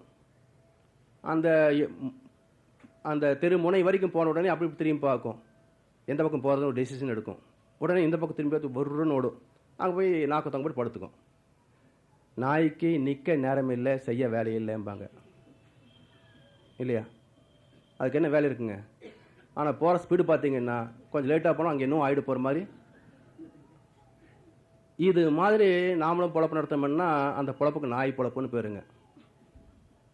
ஒரு அர்த்தம் இல்லாமல் எப்பவும் ஓடிக்கிட்டே இருக்கிறது. எதுக்கு ஓடுறோம்னே தெரியாது. தூங்குறதுக்கு நேரம் இல்லை, சாப்பிட்றதுக்கு நேரம் இல்லை, வீட்டில் குழந்தைகளோட பேசுறதுக்கு நேரம் இல்லை. அப்போ இந்த பொழப்புக்கு என்ன சொல்கிறதுங்க? அதனால் மனிதன் எதையாவது செஞ்சுக்கிட்டே தான் இருந்தாகணும். அப்போது மனிதன் நல்லதை செய்யவில்லை என்றால் கெட்டதை செய்து விடுவான். இதுதான் அங்கே இருக்கிற ரிஸ்க். மனிதன் நல்லதை செய்யவில்லை என்றால் கெட்டதை செய்து விடுவான்.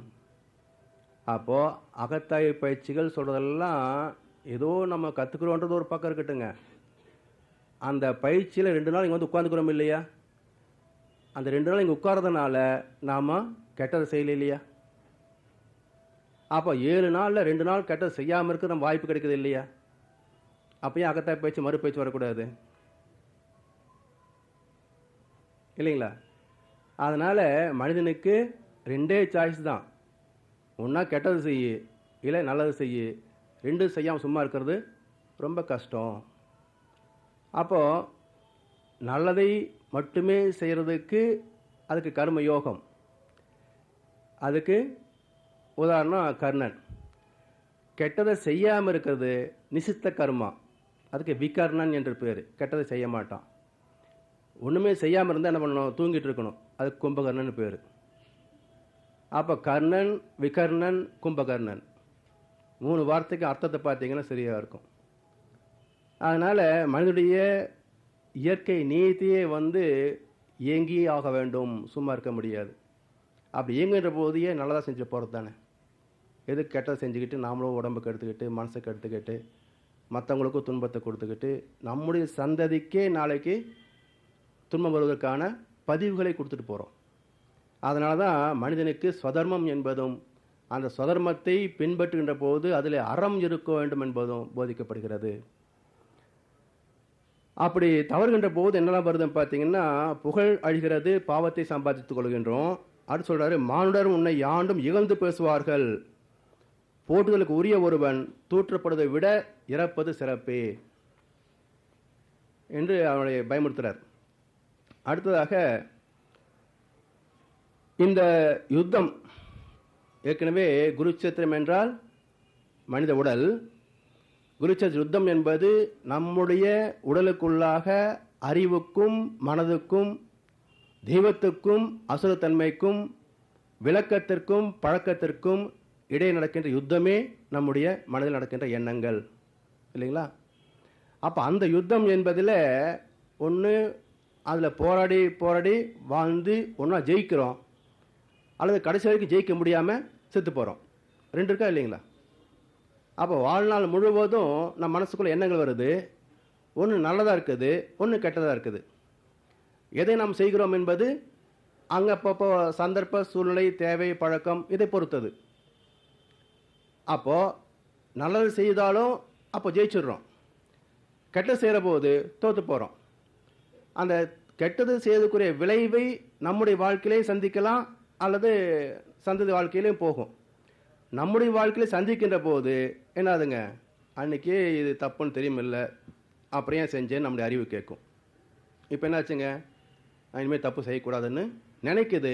ஆனால் மறுபடியும் சூழ்நிலை வருகின்ற போது சந்தர்ப்பம் வருகின்ற போது அதே தப்பை திரும்பவும் செஞ்சிடும். அப்போ என்ன ஆகுது, இப்படி பின்னாலே தெரிவது அடிச்சுவடு, முன்னால் இருப்பது அவன் வீடு, நடுவுநிலை நீ விளையாடு, நல்லதை நினைத்தே போராடு. அப்படி அந்த போராடி போராடி இருக்கின்ற வரையில் வாழ்ந்து விடு, 2இல் 1 பார்த்து விடு. 2இல் 1 எதுங்க, வெற்றி தோல்வி என்பதல்ல. இந்த ஜீவாத்மாவுக்குள்ளாக பரமாத்மாவை பார்த்துடணும், அந்த பரமாத்மாவுக்குள்ளாக இந்த ஜீவனை பார்த்து விட வேண்டும். அப்போ வாழ்க்கை முடிவதற்கு உள்ளாக இந்த மனிதன் தன்னிலே அடிப்படையாக உள்ள இறை தத்துவத்தையும் எந்த இறையினுடைய ஆற்றலுக்குள்ளாக இந்த உடல் மிதந்து கொண்டிருக்கிறதோ அதை உணர்ந்து விட வேண்டும். உன்னிலே நான் அடங்க, என்னுள்ளே நீ விளங்க, அதை புரிந்து கொள்ள வேண்டும். அதுக்கேற்ற வாழ்க்கை நிலைகளை பெறவில்லை என்றால் மனித வாழ்க்கை தோற்று போயிடுச்சு. அப்போ அந்த ரெண்டுலையும் என்ன ரிசல்ட் வரும்னு சொல்கிறார். போரில் மடிந்தால் பொன்னுலகை பெற்றிடுவாய், வென்றால் மண்ணுலகை ஆண்டு அனுபவிப்பாய். ரெண்டுலையும் லாபம்தான். இந்த குருட்சேத்திரம் என்கின்ற நம்முடைய மனோ தர்மத்தில் அந்த யுத்தத்தில் நம்ம கலந்து கொள்வதனால ஒன்று தோக்க போகிறோம் அல்லது ஜெயிக்க போகிறோம். ரெண்டுலேயும் நன்மை தான். எப்படி? தோத்துட்டா சாக போகிறோம், செத்துக்கப்புறம் மேலே போயிடும். ஜெயிச்சிட்டா இருக்க போகிறோம். ஆனால் இருக்கிறதுல எப்படி இருப்போம்? இறை உணர்வோடு இருக்கிறோம். அப்போ அங்கேயும் பேரின்பம், இங்கேயும் பேரின்பம் தான். ஆனால் ரெண்டு கடையில் ஒரு சிக்கல் இருக்கும். அனுபவங்களை சரியாக நம்ம அதை அனுபவித்து அதனுடைய வேகத்தை குறைத்து கொள்ளவில்லைன்னு வச்சுக்கோங்க, நியூட்ரலைஸ் பண்ணிக்கல அப்படின்னாக்கா அது பேய் பிசாசு அலைஞ்சிக்கிட்டு இருக்கும். இப்போ எங்கே போகும்? பூமிக்குள்ளே சுற்றிக்கிட்டு இருக்கும். அதனால் மனிதன் தனக்குள்ளே இருக்கக்கூடிய அந்த குருட்சேத்திர யுத்தத்தில் கலந்தே ஆக வேண்டும், அதில் வெற்றி பெற்றே ஆக வேண்டும். அப்போது அந்த யுத்தத்திலேயே கலந்து கொள்வதற்கு ஒரு டென்ஷன். சில சமயங்களில் தியானம் செய்கிறோம் பார்த்தீங்களா? எதுக்கு தியானம் செய்கிறோம்? மனசு நல்லா இருக்கணும், உடம்பு நல்லா இருக்கணும், அதுக்காகத்தான். தவம் செய்தால் பிபி குறையும் இல்லைங்களா?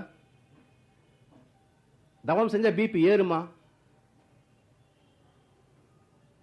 பிபி ஏறுமா? தவம் செஞ்சா பிபி ஏற்றிக்கலாம். அவங்களாம் நல்லா தவம் பண்ணுறாங்க, நமக்கு தவமே வரமாட்டேங்குது. இப்போ என்னாகும்? பிபி எகிரிடும். அப்போது எந்த செயல் செய்தாலும் செயல் நல்லது தான், தவம் செய்வது நல்லது. ஆனால் அங்கே என்ன பண்ணுறோம்? நம்மளோட அவங்க நல்லா தவம் பண்ணுறாங்க, நமக்கு தான் சரியாக தவம் வர மாட்டேங்குது அப்படி நினச்சோம்னா அங்கே பொறாமை வரும், அவங்க மேலே கோபம் வரும், இங்கே இல்லையே நமக்கு மேலேயே கவலை வரும், அப்புறம் இங்கே தவம் வரும். அப்போ என்னாச்சுங்க? நடுநிலை தவறிவிடுகிறோம் இல்லைங்களா? அதனால் meditation also can cause stress and BP. அதனால் தவம் செய்வதையே எப்படி செய்யணும்னு தெரிஞ்சு செய்யணும். அப்போ தவம் செய்வதை பற்று அற்ற நிலையில் செய்யணும். அவருக்கு தவம் நல்லா வருதா, சரி செஞ்சுட்டு போகட்டும், நமக்கு இவ்வளோ வருதா, சரி போதும். அப்படி எதையுமே அக்செப்ட் ஆஸ் இட் இஸ், இருப்பதை அப்படி ஏற்றுக்கொள்ளக்கூடிய மனப்பக்குவம் பெறாத வரைக்கும் தவமே ஒரு பிரச்சனை தான். அப்புறம் வாழ்க்கை எப்படி இருக்குன்னு யோசனை பாருங்க. அதனால் இன்பம் துன்பம் லாபம் நஷ்டம் வெற்றி தோல்வி ஆகியவைகளை சமனாக கருதி போரிலே நிற்கணும். நமக்குள்ளே தான் நடக்குது யுத்தம், ஆனாலும் அதில் பேலன்ஸ்டு மைண்ட் இல்லை அப்படின்னாக்கா நம்ம ஜெயிக்க முடியாது மட்டுமல்ல, பல துன்பங்களை சந்திக்க வேண்டி வரும். அடுத்ததாக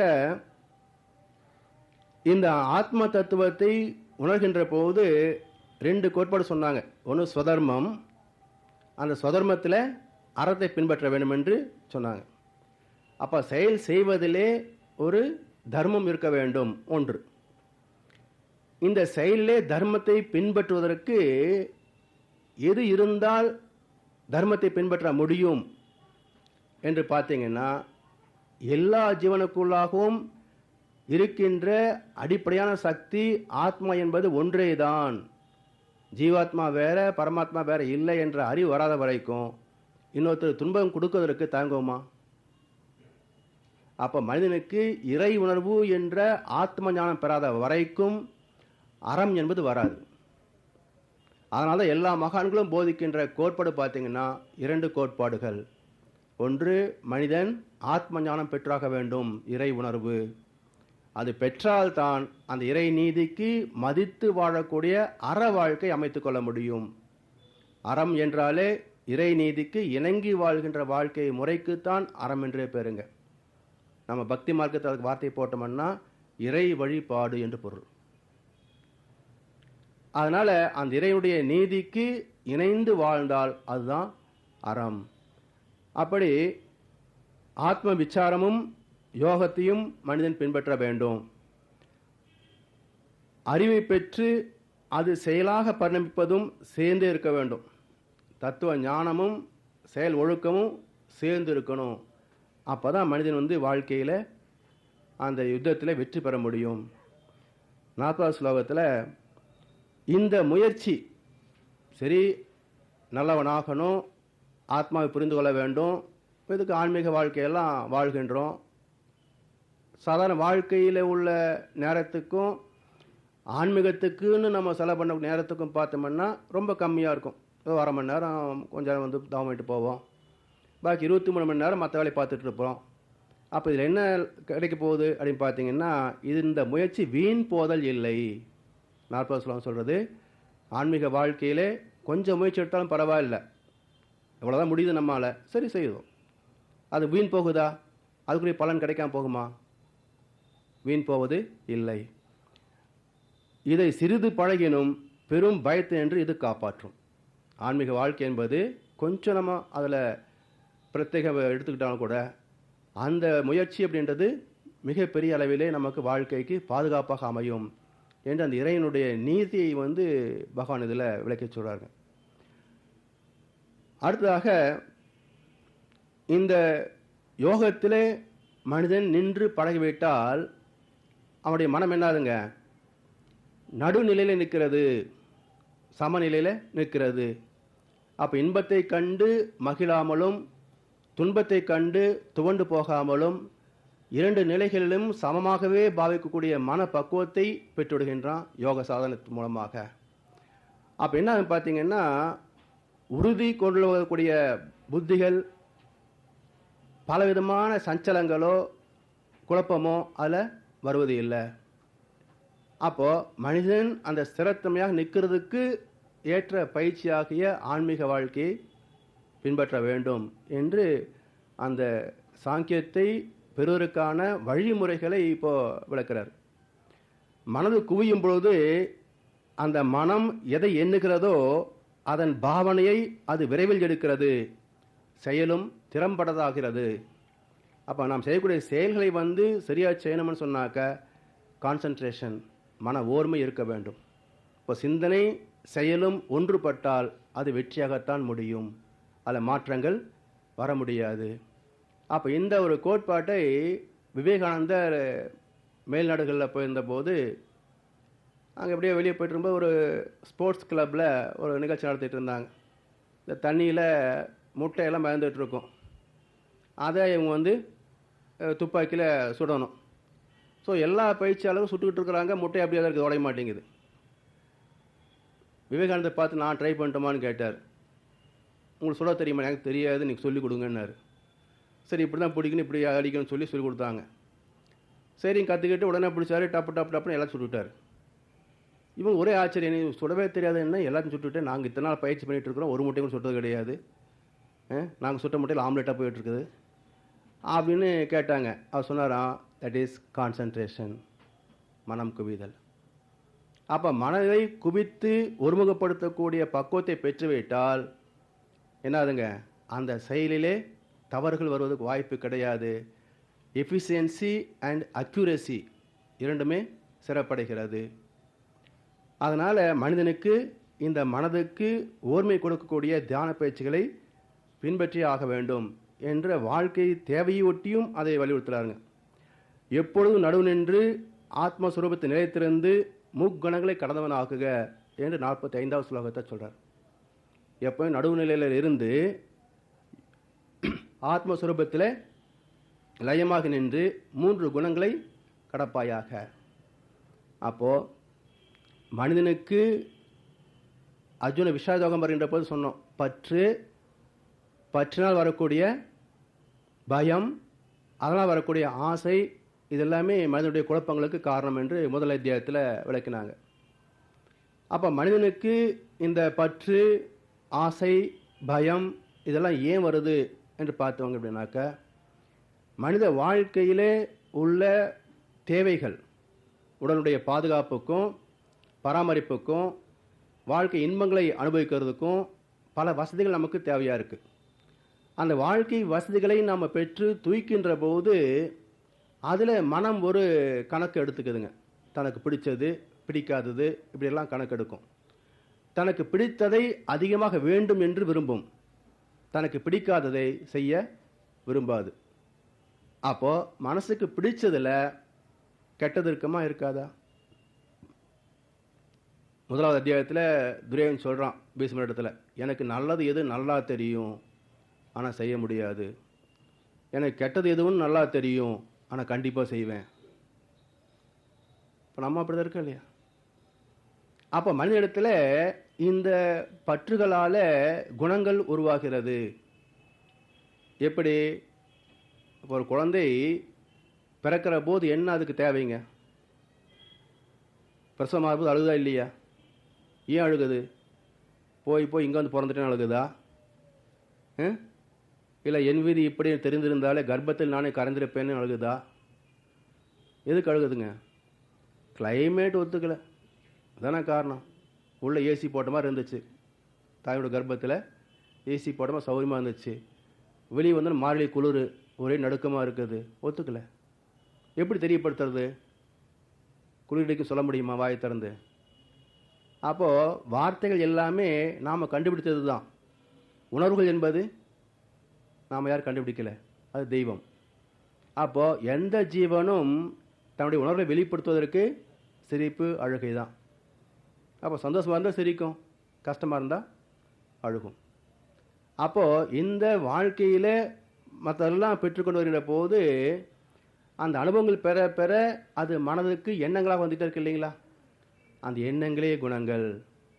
thought becomes action, action becomes habit, habit becomes character, character becomes personality, personality decides destiny. அப்போ ஒவ்வொரு எண்ணத்துக்கும் நம்முடைய வாழ்க்கையை நிர்ணயிக்கின்ற அதிகாரம் உண்டு. அதனால் ஒவ்வொரு மனிதனுடைய வாழ்க்கையின் சிற்பி அவரவர் எண்ணங்களே என்று சொல்லுவார்கள். அப்போ அந்த எண்ணம் என்பது மனதை சார்ந்திருப்பதனால மனதிலே வாழ்க்கை அனுபவங்கள் பெற்ற தன்மை என்பது 3 குணங்களாக பிரிக்கப்படுகிறது. சத்வகுணம், ரஜோகுணம், தாமச குணம். அப்போ சத்வகுணம் என்பது என்ன? சத் என்றாலே இறைநிலை இல்லைங்களா? அப்போ சத்வகுணம் என்பது தெய்வீகமானது. அன்பு, கருணை, நன்றி, விட்டு கொடுத்தல், தியாகம், சகிப்பு, இதெல்லாமே தெய்வீக குணங்கள். ரஜோகுணம் என்பது என்ன? தன்னுடைய தேவைக்காக மற்றவர்களை பயன்படுத்திக் கொள்ளுகின்ற திறம். தமோகுணம் என்பது தனக்கு ஒரு லாபம் இருக்காது, ஆனாலும் இன்னொரு ஜீவனை துன்புறுத்தக்கூடிய சாடிஸ்டிக் கேரக்டர். இந்த சாடிசம் பார்த்தீங்கன்னாக்கா விலங்குகளில் அவ்வளோக்காக இருக்காது, இது மனிதனுக்கு மட்டுமே சிறப்பாக உடையது இல்லைங்களா? ஒரு குழந்தை அழகாக விளையாடிட்டு இருக்கும், இவனை பார்த்து ரசிச்சுட்டு போக மாட்டான், கிள்ளிவிட்டு போயிடுவான். அதுங்க ஏன் அழுதுன்னா சந்தோஷம் சிரிச்சுட்டே போவான். இதுக்கு என்ன பேருங்க? சாடிசம். அப்போ இன்னொருத்தரை துன்புறுத்தி அழுவதை வேடிக்கை பார்க்கறது இது மனிதத்தன்மையா, தெய்வத்தன்மையா, அரக்கத்தன்மையா? தமோ குணம். அப்போ இந்த 3 குணங்களும் இருக்கின்ற வரைக்கும் மனிதன் ஆத்ம தரிசனம் பெற முடியாது. அதனால தான் குணம், அருகுணம், அப்புறம் சத்வகுணம், அப்புறம் நிர்குணம். அப்போ குணம் என்பது வாழ்க்கை அனுபவத்தில் பெறுகின்ற கேரக்டரைசேஷன், தன்மைகள். அந்த தன்மைகளை பிரிக்கின்ற போது 3 குணங்களாக பிரிக்கலாம், 6 குணங்களாக பிரிக்கலாம். காமம், குரோதம், மோகம், லோபம், மதம், மாச்சரியம், 6 வந்துடும், 6 குணம். இதெல்லாம் சீரமைக்கின்ற போது என்னதுங்க? அது சத்துவகுணமாக மாறிடும். ஆனால் அதுவும் நமக்கு பிரயோஜனமாக பார்த்தீங்கன்னா ஆகாது. கடைசியில் நிர்குணம். அப்போ ராமகிருஷ்ணர் மிக அருமையான உதாரணம் சொல்கிறார். ஒரு காட்டுக்குள்ளே ஒரு மனிதன் போயிட்டுருக்கான். மனிதன் என்பது மனம், மனசாட்சி. அப்போது இடையில 3 திருடர்கள் வர்றாங்க. அந்த 3 திருடர்களும் இவன்கிட்ட உள்ளதை கொள்ளடிக்கணும். அப்போ ஒருத்தன் சொல்கிறான், அவன்கிட்ட பிடுங்கிட்டு அவனை விட்டுடலாம் அப்படின்றாரு. இன்னொருத்தன் சொல்கிறான், விட்டால் அவன் போய் நம்மளை காட்டி கொடுத்துருவான், அவனை கொன்னுடலாம் அப்படின்றான். இன்னொருத்தன், எதுக்கு அவனை போய் தொந்தரவு பண்ணிக்கிட்டு பேசாம போகலாம் வா அப்படின்றான். அப்போது இந்த 3 பேர் சேர்ந்து ஒரு முடிவெடுத்து சரி அவன்கிட்ட திருடிட்டு போயிட்டாங்க விட்டுட்டு. அந்த 3 பேரில் கொஞ்ச நேரம் கழித்து ஒருத்தவன் திரும்பி வந்து இவனுடைய கட்டெல்லாம் அவுத்து விட்டு வா உன்னை வந்து கூட்டிகிட்டு போகிறேன்னு சொல்லி அந்த காட்டுடைய எல்லை வரைக்கும் வந்து அதோ தெரியுது பாரு கிராமம், அதுதான் உன்னுடையது, நீ போ அப்படின்றான். அப்போ இவனுக்கு ரொம்ப சந்தோஷம். பரவாயில்ல, 3 திருடர்களில் நீ ரொம்ப நல்லவன், ஆனால் வீட்டுக்கு வந்து கொஞ்சம் சாப்பிட்டு போகலாம் வா அப்படின்றான். அதனால் அங்கெல்லாம் வரக்கூடாது, வந்தால் போலீஸ்காரன் பிடிச்சிக்குவான், நீ போ அப்படின்றான். அப்போ ராமகிருஷ்ணர் இதை சொல்லிட்டு சொல்கிறாரு, இந்த யாத்திரிகன் என்பது நம்முடைய மனம். 3 திருடர்கள் சத்வ ரஜோ தமஸ் குணம். இந்த 3 குணங்களும் திருடர்களும் காட்டை விட்டு வெளிவரக்கூடாது. அப்போ வீட்டுக்கு போகிறது யார் போகிறான்? அவன் மட்டும்தான் தனியாக போகிறான். அதுபோல் தாமச குணம் மோசமானது, அதை சரிப்படுத்தணும். ரஜோகுணம் அதை விட கொஞ்சம் பரவாயில்லை, ஆனாலும் அதில் யாருக்கும் துன்பம் இல்லாமல் பார்த்துக்கணும். சத்துவகுணம் எல்லோருக்கும் நன்மை செய்யக்கூடியது தான், ஆனாலும் இறைவனோ நிர்குணம், இறைவனுக்கு எந்த குணமும் கிடையாது. அப்போ நிர்குணமாக இருக்கின்ற இறைவனை நாம் ஸ்பர்சமாக யதார்த்தமாக உணரணும் அப்படின்னாக்க இந்த சத்துவகுணம் அங்கே செல்லுபடியாகாது. அங்கே நிர்குணம்தான், குணங்கள் அற்ற நிலை, நோ மைண்ட் ஸ்டேட். மனமே அற்ற நிலையில் தான் இறைவனை உணர முடியும். ஏன் அப்படின்னா மனம் என்பது உயிரின் இயக்கத்திலிருந்து வெளிப்படக்கூடிய படர்க்கை நிலை. அந்த உயிருக்கு அடித்தளமாக இருக்கக்கூடியது தான் இறையாற்றல், அதுதான் ஆன்மா. அதனால் அந்த இறைநிலையை உணர வேண்டும் என்று சொன்னால் ஆன்மாவில் லயமானால்தான் மனிதன் ஆத்ம தரிசனம் பெற முடியுமே தவிர மனம் என்ற நிலையிலே குணங்கள் என்ற நிலையிலே இருக்கின்ற வரைக்கும் ஆத்ம தரிசனம் பெற முடியாது, தெய்வத்தை உணர முடியாது. அதனால் அந்த 3 குணங்களையும் கடந்தவன் ஆகுக என்று இந்த இடத்துல சொல்லப்படுகிறது. அடுத்ததாக அடுத்த ஸ்லோகத்தில் ஞானத்துடைய பிரம்மனிஷ்டனுக்கு வேதங்கள் பயன்படுகின்றன. ஞான நிஷ்டை என்பது இறை உணர்வு. இறை உணர்வு உடைய பிரம்மனிஷ்டன் சொன்னாக்க அதிலேயே ஸ்திரமாக நிற்கக்கூடிய பக்குவத்தை பெற்றவர் என்று பொருள். அவர்களுக்கு வேதங்கள் பயன்படுகின்றன. இப்போ மற்றவங்களுக்கு பிரயோஜனமாகாது. ஏற்கனவே முகவரியிலே சொன்னாங்க, கீதை யாருக்கு பிரயோஜனமாகாதுன்னு சொன்னால் வெறும் வரட்டு ஜம்மம் பண்ணுறவங்க, ஒழுக்கம் இல்லாதவங்க, வாழ்க்கை நெறியில் மற்ற துன்பத்தை கொடுக்கக்கூடியவர்கள், சாஸ்திரத்தில் நம்பிக்கை இல்லாதவங்க, பயிற்சிகளை முறையாக செய்யாதவர்கள், இவர்களுக்கெல்லாம் கீதை பிரயோஜனமாகாது என்று ஆரம்பத்தில் சொல்லப்பட்டது. அதுபோல் இங்கே யாருக்கு வேதங்கள் பயன்படும் என்றால் யார் ஆத்ம ஞானம் பெற்று அதில் பிரம்மனிஷ்டனாக அதே நிலையில் ஸ்திரமாக நின்று பழகிறார்களோ அவர்களுக்கு தான் பிரயோஜனமாகும். மனத்துக்கண் மாசு இளன் ஆதல் அனைத்து அரண் ஆகுல நேரப்பெற என்பார் வள்ளுவர். இந்த சுலோகத்துக்கு சரியான வள்ளுவருடைய வாக்கு அந்த கவி. மனத்துக்கண் மாசு இளன் ஆதல், மனசில் எந்த விதமான கலங்கங்களும் இல்லாமல் ஆகிவிட்டால் அனைத்து அரண் ஆகுல நேரப்பெற, அனைத்து பாதுகாப்பும் அதுவே தான் அவனுக்கு, வேறு எந்த துன்பம் அவனுக்கு வரும் வாய்ப்பு கிடையாது என்று சொல்கிறார். அப்போது அந்த மனதை அந்த நிலையிலே ஸ்திரமாக நின்று பழகணும். அப்படி பழகாத பொழுது என்னாகுது? 3 குணங்களாக வருது. அந்த 3 குணங்களே வாழ்க்கையில் இன்பத் துன்பங்களை கொடுத்து கொண்டே இருக்கிறது. அப்போ இந்த குணங்கள் எல்லாம் வாழ்க்கையில் எப்படின்னா கனவு காண்ற மாதிரி, கனவில் தோன்றிடும் காசும் பணமும் கைதில் கிடைக்குதுமா, இல்லை கனவுல சாப்பிட்ட சாப்பாடு உடம்பை வளர்த்துருமா? கனவுல அருமையான சாப்பாடு சாப்பிட்டோம், காலையில் பசி தீர்ந்துருக்குமா? அப்போ வாழ்க்கை என்பது கனவு மாதிரி தான். இதில் நம்ம ஏகப்பட்ட அனுபவங்களை பெறுகிறோமே, இதில் ஆத்ம லாபத்துக்கு பிரயோஜனமாகுமான்னு கேட்குறாரு. ஆனால் ஆத்ம லாபம் என்பது ஒன்று இருக்கிறது, ஆத்ம தரிசனம் என்பது ஒன்று இருக்கிறது. அதை பெறுவது தான் வாழ்க்கையின் அசல் நோக்கம். அப்படி அந்த வினை பயனில் ஒருபோதும் வினையை அது உரிமை பாராட்டாது, அதே சமயத்தில் சும்மா இருக்கிறதுலையும் விருப்பம் இருக்கக்கூடாது. அப்போ செய்கின்ற செயல் என்பது ஒன்று நிச்சயமாக இருக்க வேண்டும். அந்த செயலிலே ஒழுக்கம் என்பதும் இருக்க வேண்டும். அப்போ அந்த செயலில் ஒழுக்கம் வரணும்னா என்ன பண்ணணும்? ராமகிருஷ்ண பரமஹம்சர் அருமையாக ஒரு உதாரணம் சொல்கிறார். ஒரு பணக்கார வீட்டில் ஒரு வேலைக்காரமாக இருக்கிறாங்க. அதே சென்ட்ரலைஸ்ட் ஏசி பங்களா, அதே பிரம்மாண்டமான கிச்சனு, ஏகப்பட்ட ஐட்டம் சமைக்கிறாங்க. இதில் இன்னும் எதைத்தான் பார்த்தீங்கன்னா வீட்டுக்காரர் கூட ஆறி பணம் தான் சாப்பிடுவார். வேலைக்காரமாக சமயத்துக்கு கரெக்டாக நேரத்துக்கு சாப்பிட்றோம். வீட்டுக்காரர் மெதுவத்தில் வருவார், ஏகப்பட்ட வேலை இருக்கும் அவருக்கு. அப்புறம் வந்தக்க மறுபடியும் ஆறி பணம் தான் வேணால் சூடு பண்ணி கொடுப்பாங்களே தவிர சமைச்ச உடனேயே கரெக்டாக சாப்பிட்றதுக்கு யாருக்குங்க? வேலைக்காரங்களுக்கு தான் சௌரியம் பணக்கார வீட்டில். சரி, அதே சரிம்மா இந்த மாதம் நின்றுக்கோ, கணக்கு முடிச்சிரு அப்படின்றாங்க. ஐயோ ஏசி பங்களா இன்னைக்கு கிடைக்குமான்னு அந்தம்மா வருத்தப்பட போகிறாங்க.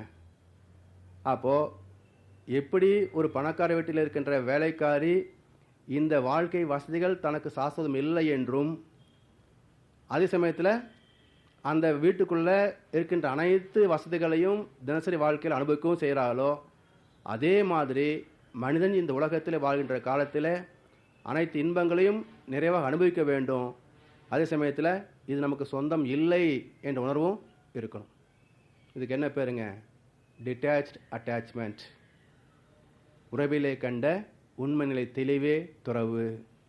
அப்போ அடுத்து வரக்கூடிய யோகங்களுக்கு அடிப்படை சந்நியாசம். அந்த சந்நியாசத்தை பற்றிய குறிப்பு இங்கே கொடுக்கப்படுகிறது. அப்போ சந்நியாச நிலையிலே மனிதன் வாழ்க்கை நடத்துகின்ற போது செயலிலே ஒழுக்கம் தவறுவது இல்லை, வாழ்க்கையில் துன்பங்களும் வருவது இல்லை. அப்போ அந்த நிலை நின்றதுனால தான் ஞானிகள் கேடில்லாத பெருநிலை அடைகிறார்கள். அப்போ ஞானிகளுக்கும் சாதாரண மனுஷனுக்கு என்ன வித்தியாசம் பார்த்தீங்கன்னா, அவங்க எந்த காரியத்தை செய்கிறாங்களோ அதில் மட்டும் மனசு இருக்கும். சாப்பிடும்போது மற்றதை பற்றி நினைக்க மாட்டாங்க, அந்த காரியம் செய்யும்போது மற்றது நினைக்க மாட்டாங்க. நம்ம ஆஃபீஸ் வந்ததுக்கப்புறம் வீட்டில் கத்திரிக்காய் குழம்பு பற்றி பேசிக்கிட்டு இருப்போம், வீட்டுக்கு வந்ததுக்கப்புறம் ஆஃபீஸில் போட சண்டையை பற்றி பேசிக்கிட்டு இருப்போம். ஆஃபீஸ் வேலையை ஆஃபீஸில் விட்டுறணும், வீட்டு வேலையை வீட்டில் விட்டுறணும். ரெண்டையும் மாற்றி பண்ணோம்னா கஸ்டமர் கத்திட்டு இருப்பான். நம்ம இங்கே இருக்க அரை மணி நேரமாக அந்த மாதிரி இப்போ கத்திரிக்காய் குழம்பு பேசிகிட்டு இருக்குது, என்னாகும்? சண்டை தான் வரும். அப்போது அந்தந்த சுய தர்மங்களிலே சரியாக பின்பற்றணும்னு சொன்னாக்க மனதை பக்குவப்படுத்தணும். இங்கே நமக்கு என்ன வேலை அதை மட்டும் கவனிக்கணும், இங்கே என்ன வேலை அதை மட்டும் கவனிக்கணும். அப்போ நவ் அண்ட் ஹியர், எங்கே இருக்கிறோமோ அந்த செயலிலே மனதை கரெக்டாக செலுத்தணும். கங்கையிலே குளிக்கையிலே காவிரியில் மனதை வைத்தால் அந்த சுகம் இது தராது. அதனால் எந்த செயல் செய்கிறோமோ அந்த செயலில் மனதை முழுமையாக நிறுத்துவது தான் யோகம். அதான் யோக சாதனை. அடுத்ததாக இந்த பக்குவத்தை பெறுகின்ற போது அடுத்த மனசை எப்படி இருக்குன்னு சொல்கிறார். அந்த மனம் பல பொருட்களை கேட்டு கலங்கும் உன் அறிவு ஆத்மாவின் கண் என்றும் அசையாது உறுதி பெறுமோ அன்று நீ யோகம் அடைவாய். அப்போ அந்த மனசு என்ன கேட்கும்? 29 டிவி வாங்கலாம் கேட்குமா? இல்லை இருக்கிற கார் மாடல் பழசாக போச்சு புது மாடல் கார் வாங்கலாம் கேட்குமா? அதெல்லாம் கேட்காதாமா. அப்போ மனம் என்பது சிரமடைந்து விட்டால் அதுக்கு ஒன்றே ஒன்று தான் தேவை, ஈஸ்வர பிரேமையே. உலக பொருட்களிலே அது கேட்கறது இல்லை.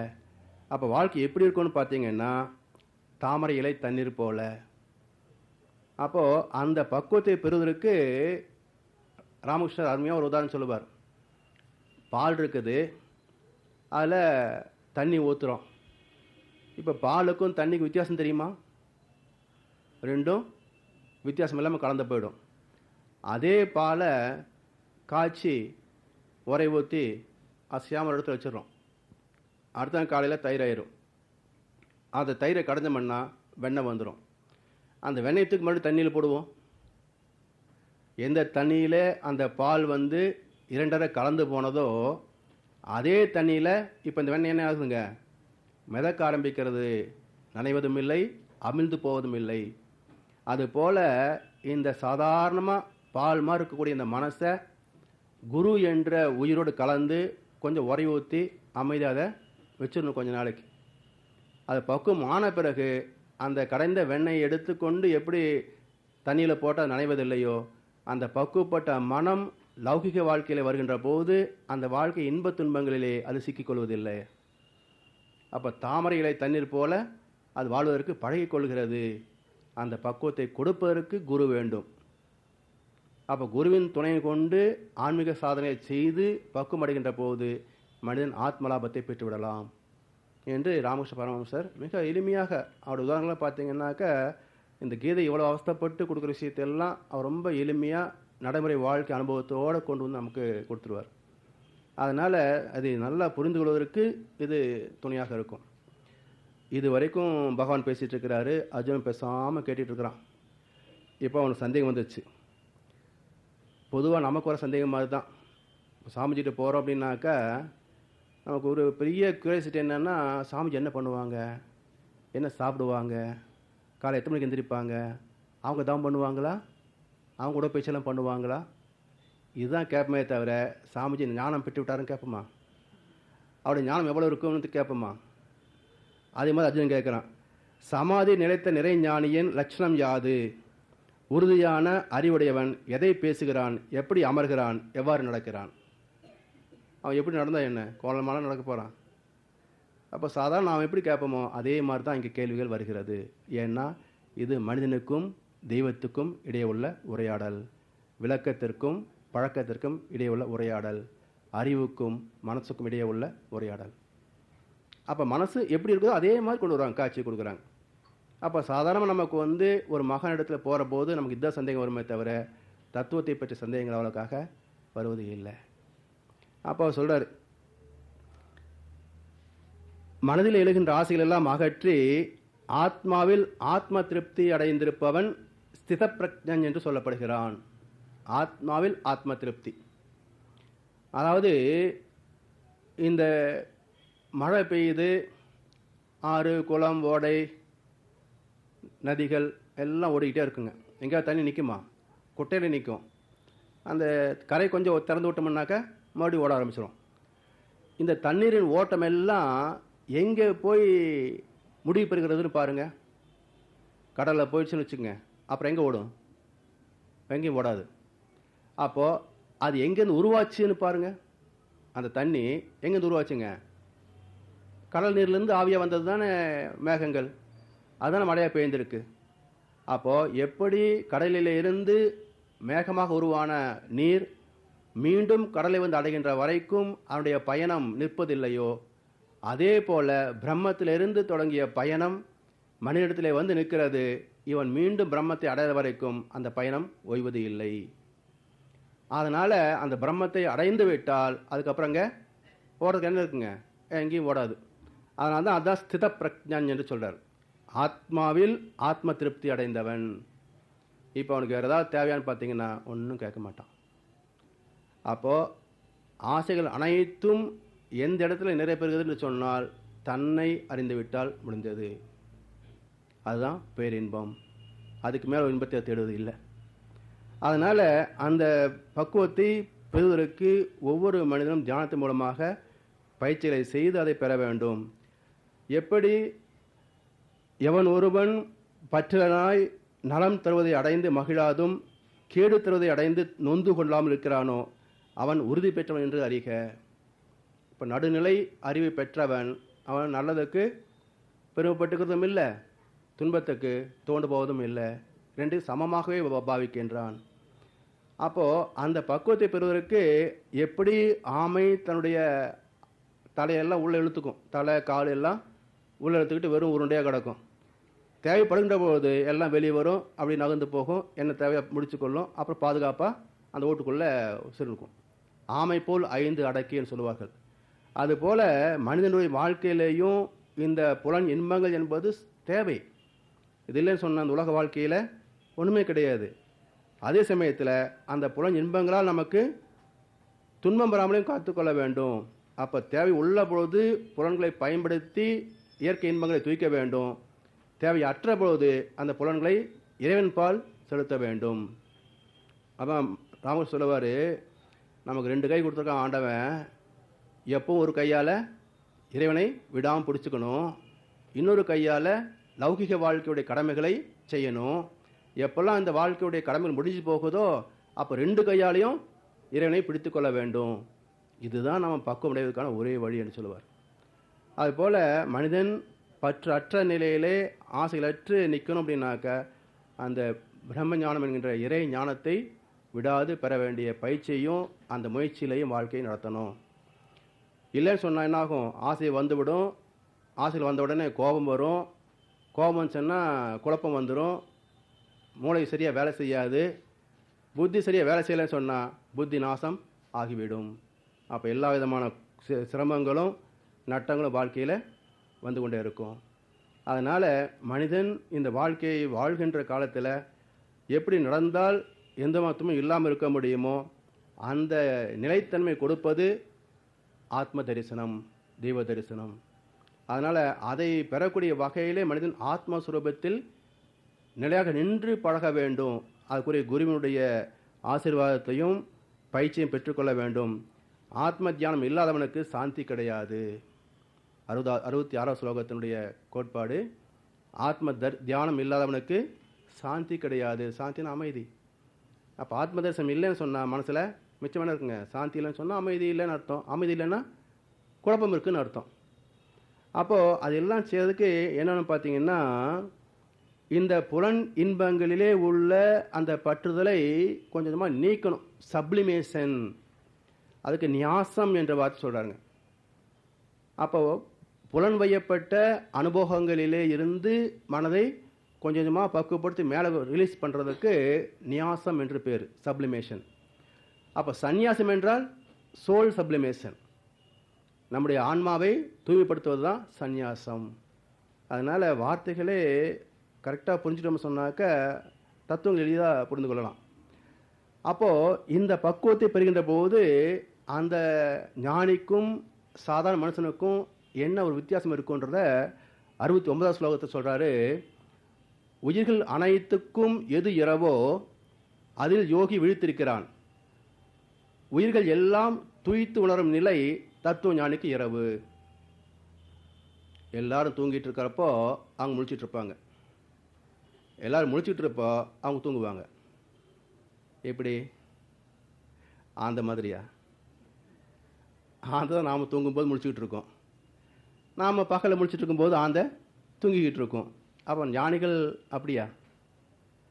அப்போ என்ன சொல்கிறாருன்னா, எப்படி திருதராஷ்டிரன் என்ற வார்த்தைக்கு அறிவு குருடு என்ற பொருளோ, அதே போல் நம்ம பகலிலேயே இருட்டில் இருக்கிற தடுமாறிட்டு இருப்போம். பகலுக்கு இருட்டுக்கு என்ன வித்தியாசங்க? இது எங்கே இருக்குன்னு தெரியாது இல்லையா? ஒரு தடுமாற்றம். பகலில் வெளிச்சம் இருக்குது, எல்லாம் தெளிவாக தெரியுது, ஒரு தடுமாற்றமும் கிடையாது. அப்போது மகான்களுக்கு அறிவு தெளிவாக இருக்கிறதுனால மனிதன் எந்தெந்த வாழ்க்கை அனுபவங்களிலே இடரல் உருகிறானோ அந்த இடரல் அவருக்கு கிடையாது, ஏன்னா தெளிவாக இருக்கிறாரு. அப்போது ஒரு பிரச்சனை உருவாகிறதுக்கு முன்னாலேயே அது எப்படி வரும்னு தெரியும். அப்போ அது தகுந்த மாதிரி தன்னை தயார்படுத்திக்கிறார். ஆனால் சாதாரண மனுஷன் என்ன பண்ணுவான்? நாளைக்கு என்ன வரும் பற்றி பிரச்சனையே கிடையாது, ஆனால் வரும்போது எல்லாம் நிறைய இருக்கும். அனுபவங்கள் வச்சு யோசனை பாருங்க தெரியும். அதனால் அந்த வாழ்க்கையை நடத்துகின்ற போது அறிவு நிலை நிற்கணும்னு அர்த்தம். அப்போது மகான்களுக்கு இரவு நேரம் பகல், பகல் இரவு என்றால் பகல் நேரத்தில் மக்கள் எல்லாம் எல்லா வேலையும் செய்வாங்க. ஆனால் அந்த செய்கின்ற செயல்களிலே என்ன லாப நஷ்டம் வருதுன்னு கணக்கு பார்க்கக்கூடிய அறிவு அங்கே சரியாக வேலை செய்யாது. அப்போ அறிவின் மயக்கத்திலே செல்பவர்கள் மனிதர்கள், அறிவின் தெளிவிலே வாழ்க்கை நடத்துபவர்கள் ஞானிகள். அதனால் உயிர்கள் எல்லாம் தூய்த்துணம் நிலை தத்துவ ஞானிக்கு பிடிக்கிறது இல்லை. அதான் ஒரு கிரேக்க தத்துவ ஞானி தினசரி மார்க்கெட்டுக்கு போகிறார், ஒவ்வொரு கடையை ஏறி இறங்குறாரு, பல பொருளுடைய விலையெல்லாம் கேட்குறாரு, எப்படி என்னெல்லாம் தெரிஞ்சுக்கிறாரு. அவன் ஒன்றும் வாங்குறதில்ல. அப்போ ஒரு நாள் ஒரு கடைக்காரரு பார்த்தாரு, ஐயா நீங்கள் தினமும் நம்ம கடைக்கு வந்துட்டு போயிட்டுருக்கிறீங்க, எல்லாத்தையும் விலை கேட்குறீங்க, விசாரிச்சுக்கிறீங்க, ஆனால் இது வரைக்கும் ஒரு பொருள் நீங்கள் வாங்கினதில்லை, ஏன் இப்படி பண்ணுறீங்க அப்படின்னு கேட்டார். அவர் திருப்பி கேட்டார், சரி நான் வாங்கலை வாஸ்தவம் தான், உங்கள் கடையில் தினமும் நிறைய பேர் வாங்கிட்டு போகிறாங்கல்ல? ஆமாம் வாங்கிட்டு போகிறாங்க. எதுக்கு வாங்குறாங்க? வாங்கிட்டு போய் வச்சு அனுபவித்து சந்தோஷப்படுறாங்க, அதுக்காகத்தான் இல்லைங்களா? ஒரு பொருள் வாங்குகிறோம் எதுக்கு? அது நம்ம வாழ்க்கை வசதியாக இருக்கும், சௌரியமாக இருக்குது, நமக்கு இன்பத்தை கொடுக்கக்கூடிய இருக்குது, நல்லா இருக்குது. அப்போ சொன்னார், இந்த மார்க்கெட்டில் உள்ள எந்த பொருளும் என் வீட்டில் இல்லை, ஆனாலும் நான் சந்தோஷமாக இருக்கிறேன்னாரு. இதுதான் ஞானம். அதனால் பொருட்களிலே இன்பம் இல்லை என்று தெரிந்துவிட்டால் அதுதான் ஞானம். எந்த ஒரு இன்பமாக இருந்தாலும் துன்பமாக இருந்தாலும் நமக்குள்ள இருக்கின்ற உயிர் ஆற்றல் செலவும் தன்மாற்றமும் அடையவில்லை என்றால் அங்கே உணர்வுகள் இல்லை, இன்ப துன்பங்கள் இல்லை. அப்போது நம்முடைய உயிராற்றலுடைய செலவை புரிந்து கொண்டோம் அப்படின்னாக்க அப்போ அந்த பொருளில் கவர்ச்சி வருமா? அதனால் இந்திரிய நுகர்ச்சியுடைய போகிக்கு உலக காட்சி பகல், இந்திரியங்களை அடக்கிய யோகிக்கு கடவுள் காட்சி பகல்.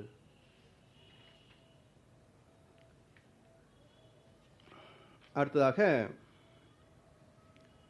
இந்த வாழ்க்கை வசல் வருகிற போது மனிதனுடைய மனோபாவம் எப்படி மாறுது அப்படின்றத 71வது ஸ்லோகத்தை சொல்றாரு. நான் எனது என்ற மனவிருத்திகளை அகங்கார மமகாரம் என்ற இயம்போது உண்டு. இப்போ நம்மகிட்ட சொல்கிறோம் இல்லையா, அகங்காரம் ஜாஸ்தி மமகாரம் ஜாஸ்தின்னு. அகங்காரம் என்பது தான், மமகாரம் என்றால் தனது. ஸோ பொசிஷன் அண்ட் பொசஷன், இது ரெண்டும். அப்போது மனிதனுக்கு ஆசைகள் வந்துவிட்டாலே ஆசைப்பட்ட பொருட்களும் வசதிகளும் சேர சேர ஆணவம் வளர்ந்துக்கிட்டே இருக்கும். அப்போ மற்றவங்கள தன்னோட இணைத்து பார்த்து தன்னை விட அவங்க மேலே இருக்கிறாங்களா கீழே இருக்காங்களான்னு கணக்கு போட்டு பார்த்து அதை கர்வமாகவோ அல்லது அதை தாழ்வு மனப்பான்மையாக எடுத்துக்கொள்ளும். அதனால் ஆசையினுடைய ஒரு அடுத்த பரிமாணத்தை இந்த ஸ்லோகத்தில் நினைப்படுத்துகிறார். அப்படி இதெல்லாம் தவிர்த்து இறுதி காலத்திலாவது இதில் நிலைத்திருப்பவன் பிரம்ம நிர்மாணத்தை அடைகிறான். சரி, எப்படியோ வாழ்க்கை நடத்தியாச்சு, சாகிறதுக்கு முன்னாடியாவது கொஞ்சம் ஞானம் வந்துட்டா பரவாயில்லன்றார். காலம் பூரா எப்படி ஓட்டிட்ட, அது சாகர காலத்தையாவது கொஞ்சம் தெரிஞ்சு வச்சுக்கிட்டா அது கூட ஒரு பிரயோஜனமாக இருக்குங்கிறார். ஆனால் இங்கே என்ன சிக்கல் இருக்குன்றத ஒரு சின்ன ஒரு கதை சொல்லுவாங்க. ஒரு செட்டியாருக்கு 4 குழந்தைங்க. இது மாதிரி சொன்னாங்க யாரோ, சாகர காலத்தில் சாமி பேர் சொன்னாக்க நம்ம அங்கேயே போயிடுவோம் அப்படின்னு. சரி, ரொம்ப நல்லதாக போச்சு, சாமி பேர் தான் சொல்லணும் அப்படின்னு சொல்லி 4 குழந்தைகளுக்கும் சாமி பேராக வச்சார். சண்முகா முருகா அப்படின்னு ஏதோ பேரெல்லாம் வச்சுட்டார். எல்லாம் வாழ்க்கையெல்லாம் முடிஞ்சது. அப்புறம் வயசாகி போச்சு. சரி, செத்து போயிடும் போடுற மாதிரி ஒரு உணர்வு வேறு வந்துச்சு. பெட்டில் படுத்துட்டு இருக்கிறாரு. சரி, சண்முகான்னாரு. பெரிய பையன் வந்து என்ன, அப்பா கூப்பிட்டீங்களா அப்படின்னா. இன்னொரு மாதிரியாக இருக்குப்பா அப்படின்னு. முருகன் எங்கே என்னாரு, டே முருகான்னா அவன் வந்து நின்னா. எப்படியே கூப்பிட்டா 4 பசங்க நின்னாங்க. அப்படியே பார்த்தார் எல்லாத்தையும். ஏன்டா எல்லோரும் எங்கே நிற்கிறீங்களா, கடை யாரை பார்த்துக்குவாங்கன்னாரு. உயிர் போயிடுச்சு. இப்போ அந்த உயிர் எங்கே போகும்? கடைக்கு தான் போகும், கடவுளுக்காக போகும். அப்போது இந்த இடத்துல என்ன சிக்கல் இருக்குன்னா, கடைசி காலத்தில் பேர் சொன்னாலும் கூட இரண்டு இடத்துல போயிடலாம். ஆனால் கடைசி நேரத்தில் அந்த ஞாபகம் வர்றதுக்கு வாழ்கின்ற காலத்தில் அது ஞாபகம் வச்சுருக்கணும். அதனால் ஆத்மா, ஜீவாத்மா, பரமாத்மா இதெல்லாம் ஒரு குழப்பமான ஒரு விஷயங்களாகத்தான் இன்று வரைக்கும் சமுதாயத்தில் இருந்துக்கிட்டு இருக்கு. அப்படிப்பட்ட உயர்ந்த ஆழமான நுட்பமான ஒரு தத்துவத்தை விளக்குவதும் விளங்கிக் கொள்வதும் மிக கடினமான ஒரு செயல். மகரிஷி அவர்களே ஒரு கவியில் சொல்லுவாங்க, பறவைகளின் காலடியின் அடையாளத்தை பார்க்க முடியாது நாம் ஆகாயத்தில், துறவிகளின் மனநிலையின் உயர்வை மற்றோர் தெரிந்து கொள்ள முயற்சி செய்தால் அதுவும் ஆகா. திறவுகோல் இல்லாத பூட்டு ஒன்றை திறப்பதும் மிக கடினம். இவற்றை போன்றே உயிரதனின் முன் பின்னாம் நிலையை பற்றி பேச விளக்க கடினம் மொழியின் மூலம் என்று வார்த்தையளவிலே ஆத்ம தத்துவத்தை விளங்கிக் கொள்வது என்பது மிக மிக கடினமானது என்று சொல்லியிருக்கார். அதனால் அது கொஞ்சம் புரியுது கஷ்டமாக தான் இருக்கும், புரிஞ்சுக்க கூட இல்லாமல் இருக்கலாம். இருந்தாலும் திரும்ப திரும்ப அதை கேட்பதன் மூலமாகவும் படிப்பதன் மூலமாகவும் சிந்திப்பதன் மூலமாகவும் அதை எல்லோருமே விளங்கிக் கொள்ள முடியும். ஏன்னா இன்றைக்கு உள்ள விஞ்ஞான அறிவு என்பது எல்லாருக்குள்ளேயும் மலர்ச்சி பெற்றிருக்கிறது. மகரிஷி அவருடைய அகத்தாய் பயிற்சிகளிலே 3ஆம் நிலை பயிற்சி வந்தோம் அப்படின்னாக்க, பிரபஞ்ச பரிணாமம் உயிரின பரிணாமம் என்ற தலைப்பில் வருகின்ற போது நம்ம விஞ்ஞானபூர்வமாக அதை விளக்கிவிடலாம். அந்த நீதியில் இப்போ நம்ம ஆரம்பித்தோம்னு சொன்னாக்க நேரம் பத்தாது. 6 மணி நேரம் சொல்லக்கூடிய சப்ஜெக்டை நம்ம சாங்கிய யோகம் என்று சொல்லி 1.5 மணி நேரத்துலையோ 3 மணி நேரத்துலையோ அதை விளக்குறது ரொம்ப கடினம். அதனால் அது ஓரளவுக்கு விளங்கி கொண்டோம் அப்படின்னா கூட அது போதுமானதாகத்தான் இருக்கும். இந்த நிலையில் மேலும் மேலும் அதை சிந்தனை செய்து அதை புரிந்து கொள்வதற்கு நம்ம முயற்சி செய்ய வேண்டும். இந்த கருத்தை நல்ல வகையில் புரிந்து கொள்ளக்கூடிய விதத்தில் சில எளிமையான உதாரணங்களை பார்க்கலாம். இப்போ ஆத்மா என்பது எப்படி உருவாகுது, எப்படி அது ஜீவனாக வந்தது, மனிதனுக்குள்ளாக இந்த ஆத்மா எப்படி இருந்து இயங்கிக் கொண்டிருக்கிறது, அதனுடைய இயக்க விளைவுகள் என்னன்றதெல்லாம் கொஞ்சம் ஓரளவுக்கு இலைமறை காய்மறையாக புரிந்திருக்கும். இப்போ சாதாரணமாக இந்த நம்ம சுற்றி என்ன இருக்குது அப்படின்னு கேட்டால் என்ன சொல்லுவோம்? காற்று இருக்குன்னு சொல்லுவோம். காற்று இருக்குன்றது எப்படி சொல்கிறோம்? அடிக்கும்போது தோலில் மோதுது, உணர்கிறோம், சொல்கிறோம். காற்று அடிக்காத பொழுது காற்று அங்கே இருக்கா இல்லையா? இருந்துக்கிட்டு இருக்கு. ஆனால் தெரிய முடியுதுங்களா?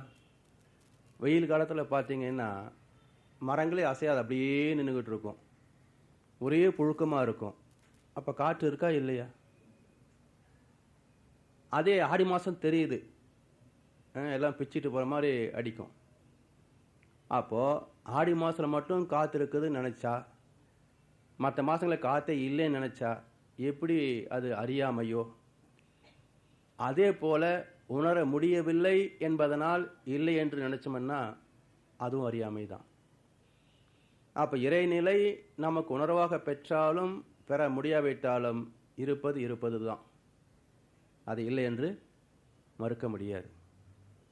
இப்போ இந்த காற்றுல தண்ணி இருக்கான்னு அடுத்த கேள்வி கேட்டால், இந்த காற்றுல தண்ணி இருக்கா அப்படின்னு கேட்டால் என்ன சொல்லுவோம்? எப்படி கண்டுபிடிப்போம்? ஜில்லுன்னு காற்று வருது. ஆனால் அதே ஜில்லுன்னு வர காற்றை நீங்கள் பார்க்க முடியாதே, இல்லைங்களா?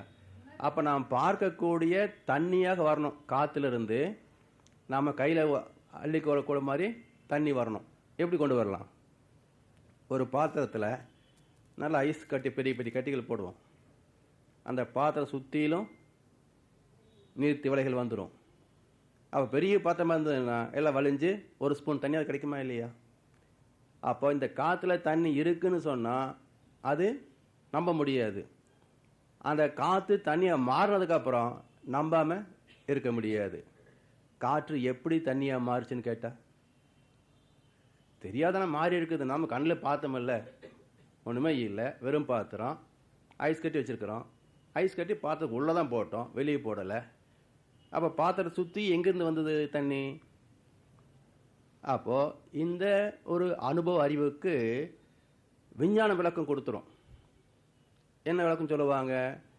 ஐஸ் கட்டி பாத்திரத்துக்குள்ளே போட்ட உடனே சில்லுனாச்சா, அப்போது அழுத்தம் குறைஞ்சது.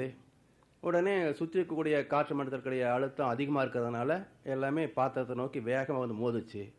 அந்த பாத்திரம் சுற்றி காற்று மோதுற பொழுது அந்த காற்றில் உள்ள ஆக்சிஜன் அணுக்களும் ஹைட்ரோஜன் அணுக்களும் சேர்ந்ததுனால அது நீர் திவலைகளாக மாறிச்சு அப்படின்னு விஞ்ஞானி அதை விளக்கிறவர். அப்போது இந்த காற்றே நீர் துளியாக மாறுவது அப்படின்றத ஏற்றுக்கொள்ள முடியுது இல்லைங்களா? அதை விஞ்ஞானபூர்வமாக விளக்க முடியுது இல்லையா? அப்போது இதே மாதிரி அருவமாக இருக்கக்கூடிய இறையாற்றலே அதற்குள்ளாக ஏற்படக்கூடிய மாற்றத்தின் காரணமாக அதுவே சக்தி என்கின்ற ஆற்றலாகி பஞ்சபூதங்களாகி அது ஜீவராசிகளாக ஜீவன்களில் அந்த உடல் மையத்தில் அமையக்கூடிய அந்த தன்மை கரு மையம், அதுவே அந்த உடல் மூலமாக பெறக்கூடிய அனுபவங்கள் எல்லாம் எடுத்து தனக்குள்ளாக பதிந்து கொள்கின்ற போது அது ஆன்மாவாக செயல்படுகிறது. அப்போ ஆன்மா என்பது ஒரு காந்தத்தினுடைய மையப்பகுதி. எல்லா அனுபவங்களும் அதில் தான் போய் தன்மயமாகும், கேரக்டரைஸ் ஆகும், பதிவும். அந்த பதிந்ததை மீண்டும் நமக்கு எண்ணங்களாக வெளிப்படுத்தி கொண்டே இருக்கும். அப்போ ஆன்மா என்பது வாழ்க்கை அனுபவங்களை தனக்குள்ளாக வாங்கி இருப்பு வச்சு மீண்டும் அவ்வப்போது எடுத்து காட்டிக் கொண்டிருக்கக்கூடிய ஒரு அலை இயக்கம். அந்த ஆன்மாவிலிருந்து இனவிருத்தி என்ற செயல் மூலமாக எத்தனை சந்ததி உருவானாலும் அத்தனை பேருக்கும் அதே மாதிரி உள்ள தன்மைகள் பிரிண்ட் போட்டு கொடுத்துக்கிட்டே இருக்கும், நம்ம ஜெராக்ஸ் காப்பி எடுக்கிற மாதிரி. அதனால் இந்த ஆன்மா என்பதை அருப நிலையிலிருந்து மனிதனுக்கு உள்ளாக அதுவும் அருவமாக இருந்தாலும் அந்த உடல் செல்கள் என்று கட்டிக்கொள்வதற்கு எல்லாம் அதுதான் மூல ஆற்றலாக இருந்து மூல பதிவுகளாக இருந்து அந்த உடல் செல்களையும் கட்டிக்கொள்கிறது, இந்த வாழ்க்கையும் நடத்துகிறது. அப்போது அந்த ஆன்மா என்பது உணர்கின்ற நிலையிலேயே செயல்பட்டு கொண்டே இருக்கும். அதனால் கான்சியஸ்னஸ் என்று பேர். சாங்கியம் என்றால் உணர்வு, அறிவு, கான்சியஸ்னஸ் என்று பேர்.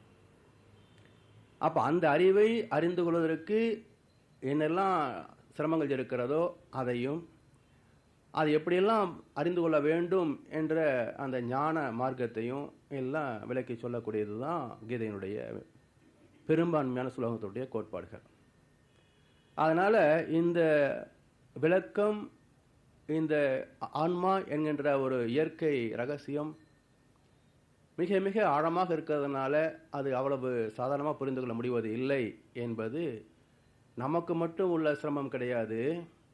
பகவானால் நேரடியாக அந்த சாங்கிய தத்துவத்தை விளக்கி இருந்தும் அர்ஜுனாலேயே அது புரிந்து கொள்ள முடியவில்லை என்பதற்கு உதாரணம் என்ன பார்த்தீங்கன்னா, அர்ஜுனன் நீங்கள் ஜீவாத்மா பரமாத்மான்னு சொன்னியே, இது ரெண்டும் வேறு வேறையா? நீ பேசிக்கிட்டு இருக்கிற, நான் கேட்டுக்கிட்டு இருக்கிறேன். அப்போ பேசிக்கிட்டு இருக்கிற உன்னுடைய ஆத்மா வேறையா, கேட்டுட்டு இருக்கிற என்னுடைய ஆத்மா வேறையா? இது எப்போ உருவாச்சு, என்ன ஆகுதுன்னெல்லாம் கேட்டானா? அதை கேட்கல. ஞானியுடைய லட்சணம் என்ன, அவங்க எப்படி நடப்பாங்க, எப்படி இருப்பாங்கன்னு தான் கேள்வி கேட்டாங்க. அப்போது தத்துவத்தை அர்ஜுனன் புரிந்து கொள்ளவில்லை என்பதற்கு அந்த ஸ்லோகம் ஒரு உதாரணமாக இருந்தாலும், இன்னும் கர்மயோகத்தை தொடங்குகிற போது அவன் தெளிவாகவே சொல்லுகிறான். அர்ஜுனன், கர்மத்திலும் ஞானம் சிறந்தது என்று சொல்கிறீங்க, ஆனாலும் அப்புறம் ஏன் என்னை கொலை செய்ய சொல்கிறீங்க? ஒரு கேள்வி. முரண்பாடு போன்ற மொழிகளில் என் அறிவை குழப்புகின்றீர். நான் நலம் பெறுவதற்கான ஒன்றை உறுதியாக சொல்லவும். நீங்கள் சொல்கிற சாங்கியமாக ஒன்று எனக்கு புரியல, ஒன்று முன்னு பின்னு முரணாக இருக்குது. ஆத்மா நித்தியம்ன்றீங்க, அனாத்மா சத்தியம்ன்றீங்க. இது இருக்குதா இல்லையா? ஆத்மா இருக்குதுன்றீங்க, அனாத்மா அழிஞ்சு போன்றீங்க. உடம்பு இருக்காதுன்றீங்க, உடம்பு கட்டினதுக்கு ஆத்மா தான் காரணன்றீங்க. ஒன்றுமே எனக்கு புரியல. நான் என்ன செய்யறது? இப்போ என்னுடைய பிரச்சனை என்ன? யுத்தம் செய்வதா வேண்டாமன்றது என்னுடைய பிரச்சனையே. என்னுடைய மனதிலே தெளிவான முடிவெடுக்க முடியாத நான் தவிர்த்து கொண்டிருக்கின்றேன். அதுதான் என்னுடைய குழப்பமே. இந்த குழப்பத்திலிருந்து நான் வெளிவருவதற்கு என்ன விளக்கம் தேவை? அதை சொல்லு முதல்ல. அதனால் ஆத்மாவை பற்றி விளக்கம் எல்லாம் தெரியவில்லை, குழப்பமாக இருக்குன்னு அர்ஜுனனே சொல்கிறான். அதனால் அந்த மனம் என்பது அவ்வளவு எளிதாக தன் ஆழ்நிலைகளை விளங்கிக் கொள்வது இல்லை. அதனால் அந்த ஆத்ம தரிசனத்தை ஏன் அப்போ சொல்லணும்? புரியாது தெரியுது, புரிஞ்சுக்க கஷ்டம்னு தெரியுது. அப்புறம் எடுப்பில் ஏன் அதை போட்டு சொல்லுவானே? அர்ஜுனன் கேட்டது குழப்பமாக இருக்குது, பிரச்சனைகள் இருக்குது, இது எப்படி சந்திக்கிறது, எப்படி முடிவெடுக்கிறது, எப்படி செயல்படுத்துறது, வாழ்க்கையில் நான் துன்பம் இல்லாமல் வாழ்வதற்கு என்ன வழின்னு தான் கேள்வி கேட்டான். அவன் ஆத்மாவை பற்றிய உயிரை பற்றியெல்லாம் கேள்வி கேட்கல. அப்போது அர்ஜுனன் கேட்ட கேள்விக்கு ஏன் பகவான் மற்ற விளக்கங்களை சொல்லாமல் எடுத்த எடுப்பில் ஆத்மாவை பற்றிய விளக்கத்தை தொடங்குறாங்க என்று பார்த்தீங்கன்னா, அதுதான் ஆதி மூலம். இந்த விளக்கத்தை பெறாத வரைக்கும் மனிதனிடத்தில் மற்ற செயல்பாடுகள் எல்லாமே ஒழுக்கத்துக்கு கொண்டு வர முடியாது. அதனால தான் சுவாமிஜி சொல்லுவாங்க, இறை உணர்வு பெறாது அற வாழ்க்கைக்கு வரவே முடியாது. ஏன்னா அற வாழ்க்கை என்பது என்ன? இறை உணர்வுக்கு இணைந்து வாழ்கின்ற வாழ்க்கைக்கு தான் அறம் என்ற பேர், வேற ஒன்றும் இல்லை. இறைநிலைக்கு இணைந்து செயல்படுகின்ற திறம், பக்குவம். அப்போ இறைநிலை என்ன என்று உணராத பொழுது எப்படி இணைந்து போகிறதா முரண்பட்டு போகிறதா என்று எப்படி தெரியும்? அதனால் இறைநிலை உணர்வு தான் ஒவ்வொரு மனிதனும் பெற வேண்டிய அடிப்படையான பக்குவம். அந்த ஆத்ம தரிசனத்தை பெற்றால்தான் மனிதனிடத்தில் செயல் ஒழுக்கமும் வரும் என்று எல்லா மகான்களும் அந்த இறை தத்துவத்தை தான் முதல்ல அடிப்படையாக வச்சிருக்கிறாங்க. அதனால் பகவானும் விளக்குகின்ற போது சாங்கிய யோகம் என்று சொல்லி ஆத்ம தத்துவத்தை தான் முதல்ல எடுத்து விளக்குறாங்க. அப்போ அது விளங்கிக் கொள்வதற்கு சிரமமாக இருந்தாலும் கூட அதுதான் புரிந்து கொள்ள வேண்டிய அடிப்படையான தத்துவம். அப்படி புரிந்து கொள்ளுகின்ற போது அடுத்து மனிதனுக்கு என்ன வருது? அந்த சாங்கியோகத்திலே சொன்னாங்க, எந்த மனிதனும் சும்மா இருக்க முடியாது. இல்லைங்களா? ஞாபகம் இருக்குல்ல நேற்று சொன்னது? எந்த ஒரு ஜீவனும் சும்மா இருக்க முடியாது. எப்படி ஒரு நாய் வந்து எந்த ஒரு முக்கியமான வேலை கிடையாது, இருந்தாலும் அந்த இடத்துல சும்மா இருக்கதான் பார்த்தீங்கன்னா ஓடிக்கிட்டே இருக்கும். அதுபோல ஒவ்வொரு ஜீவனும் இயங்கியே ஆக வேண்டும், செயல் செய்தே ஆக வேண்டும். அப்படி செயல் செய்கின்ற போது அந்த செயலை செய்ய தூண்டுகின்றது எதுன்னு பார்த்தீங்கன்னா அதுதான் கான்சியஸ்னஸ், அறிவு. அப்போ அறிவு இயக்கத்தை தூண்டிக்கொண்டே இருக்கும். அப்போ அறிவுடைய தூண்டுதலால் செயல் செய்கின்ற போது இந்த மனதுக்கு பக்குவம் இல்லை என்றால், இந்த மனதுக்கு பக்குவம் இல்லை என்றால் என்ன செய்யும்? செஞ்சதையே செய்யும். அப்போ எது செஞ்சிருக்குது அப்படின்னா, ஒரு விலங்கு இன்னொரு விலங்கு அடித்து தானே சாப்பிட்டது. இதுதான் பல தலைமுறைகளாக பல கோடி வருஷங்களாக நடக்கின்ற செயல். அதைத்தான் ஈஸியாக செய்யறதுக்கு வரும். அப்போ அதனுடைய விளைவு என்ன வரும் பார்த்தீங்கன்னா, அதே பிரச்சனைகள் துன்பங்கள் வந்துக்கிட்டே இருக்கும், குழப்பங்கள் வந்துக்கிட்டே இருக்கும். அப்போ இந்த மனிதன் இயற்கையுடைய நீதிப்படி செயல் செய்தே ஆக வேண்டும். அந்த செயல்களிலே ஒழுக்கம் என்பது என்ன என்று தெரிந்து கொள்ளவில்லை என்றால் மனிதன் ஒழுங்கற்ற செயலைத்தான் செய்வான். அப்போ வாழ்க்கையில் அவன் விரும்புகின்ற ஆரோக்கியத்தையோ மன அமைதியையோ வாழ்க்கை வெற்றிகளையோ சந்திக்க முடியாது. அதனால அந்த இயக்கத்தை அற இயக்கங்களாக தர்ம செயல்களாக அதை அமைத்து கொள்ள வேண்டும் என்பதனால ஆத்மாவை அறிந்த மனிதன் அடுத்து அறிந்து கொள்ள வேண்டிய தத்துவமே கர்ம யோகம் என்று கொடுத்தாங்க என்று கொடுத்தாங்க என்று கொடுத்தாங்க என்று கொடுத்தாங்க என்று கொடுத்தாங்க.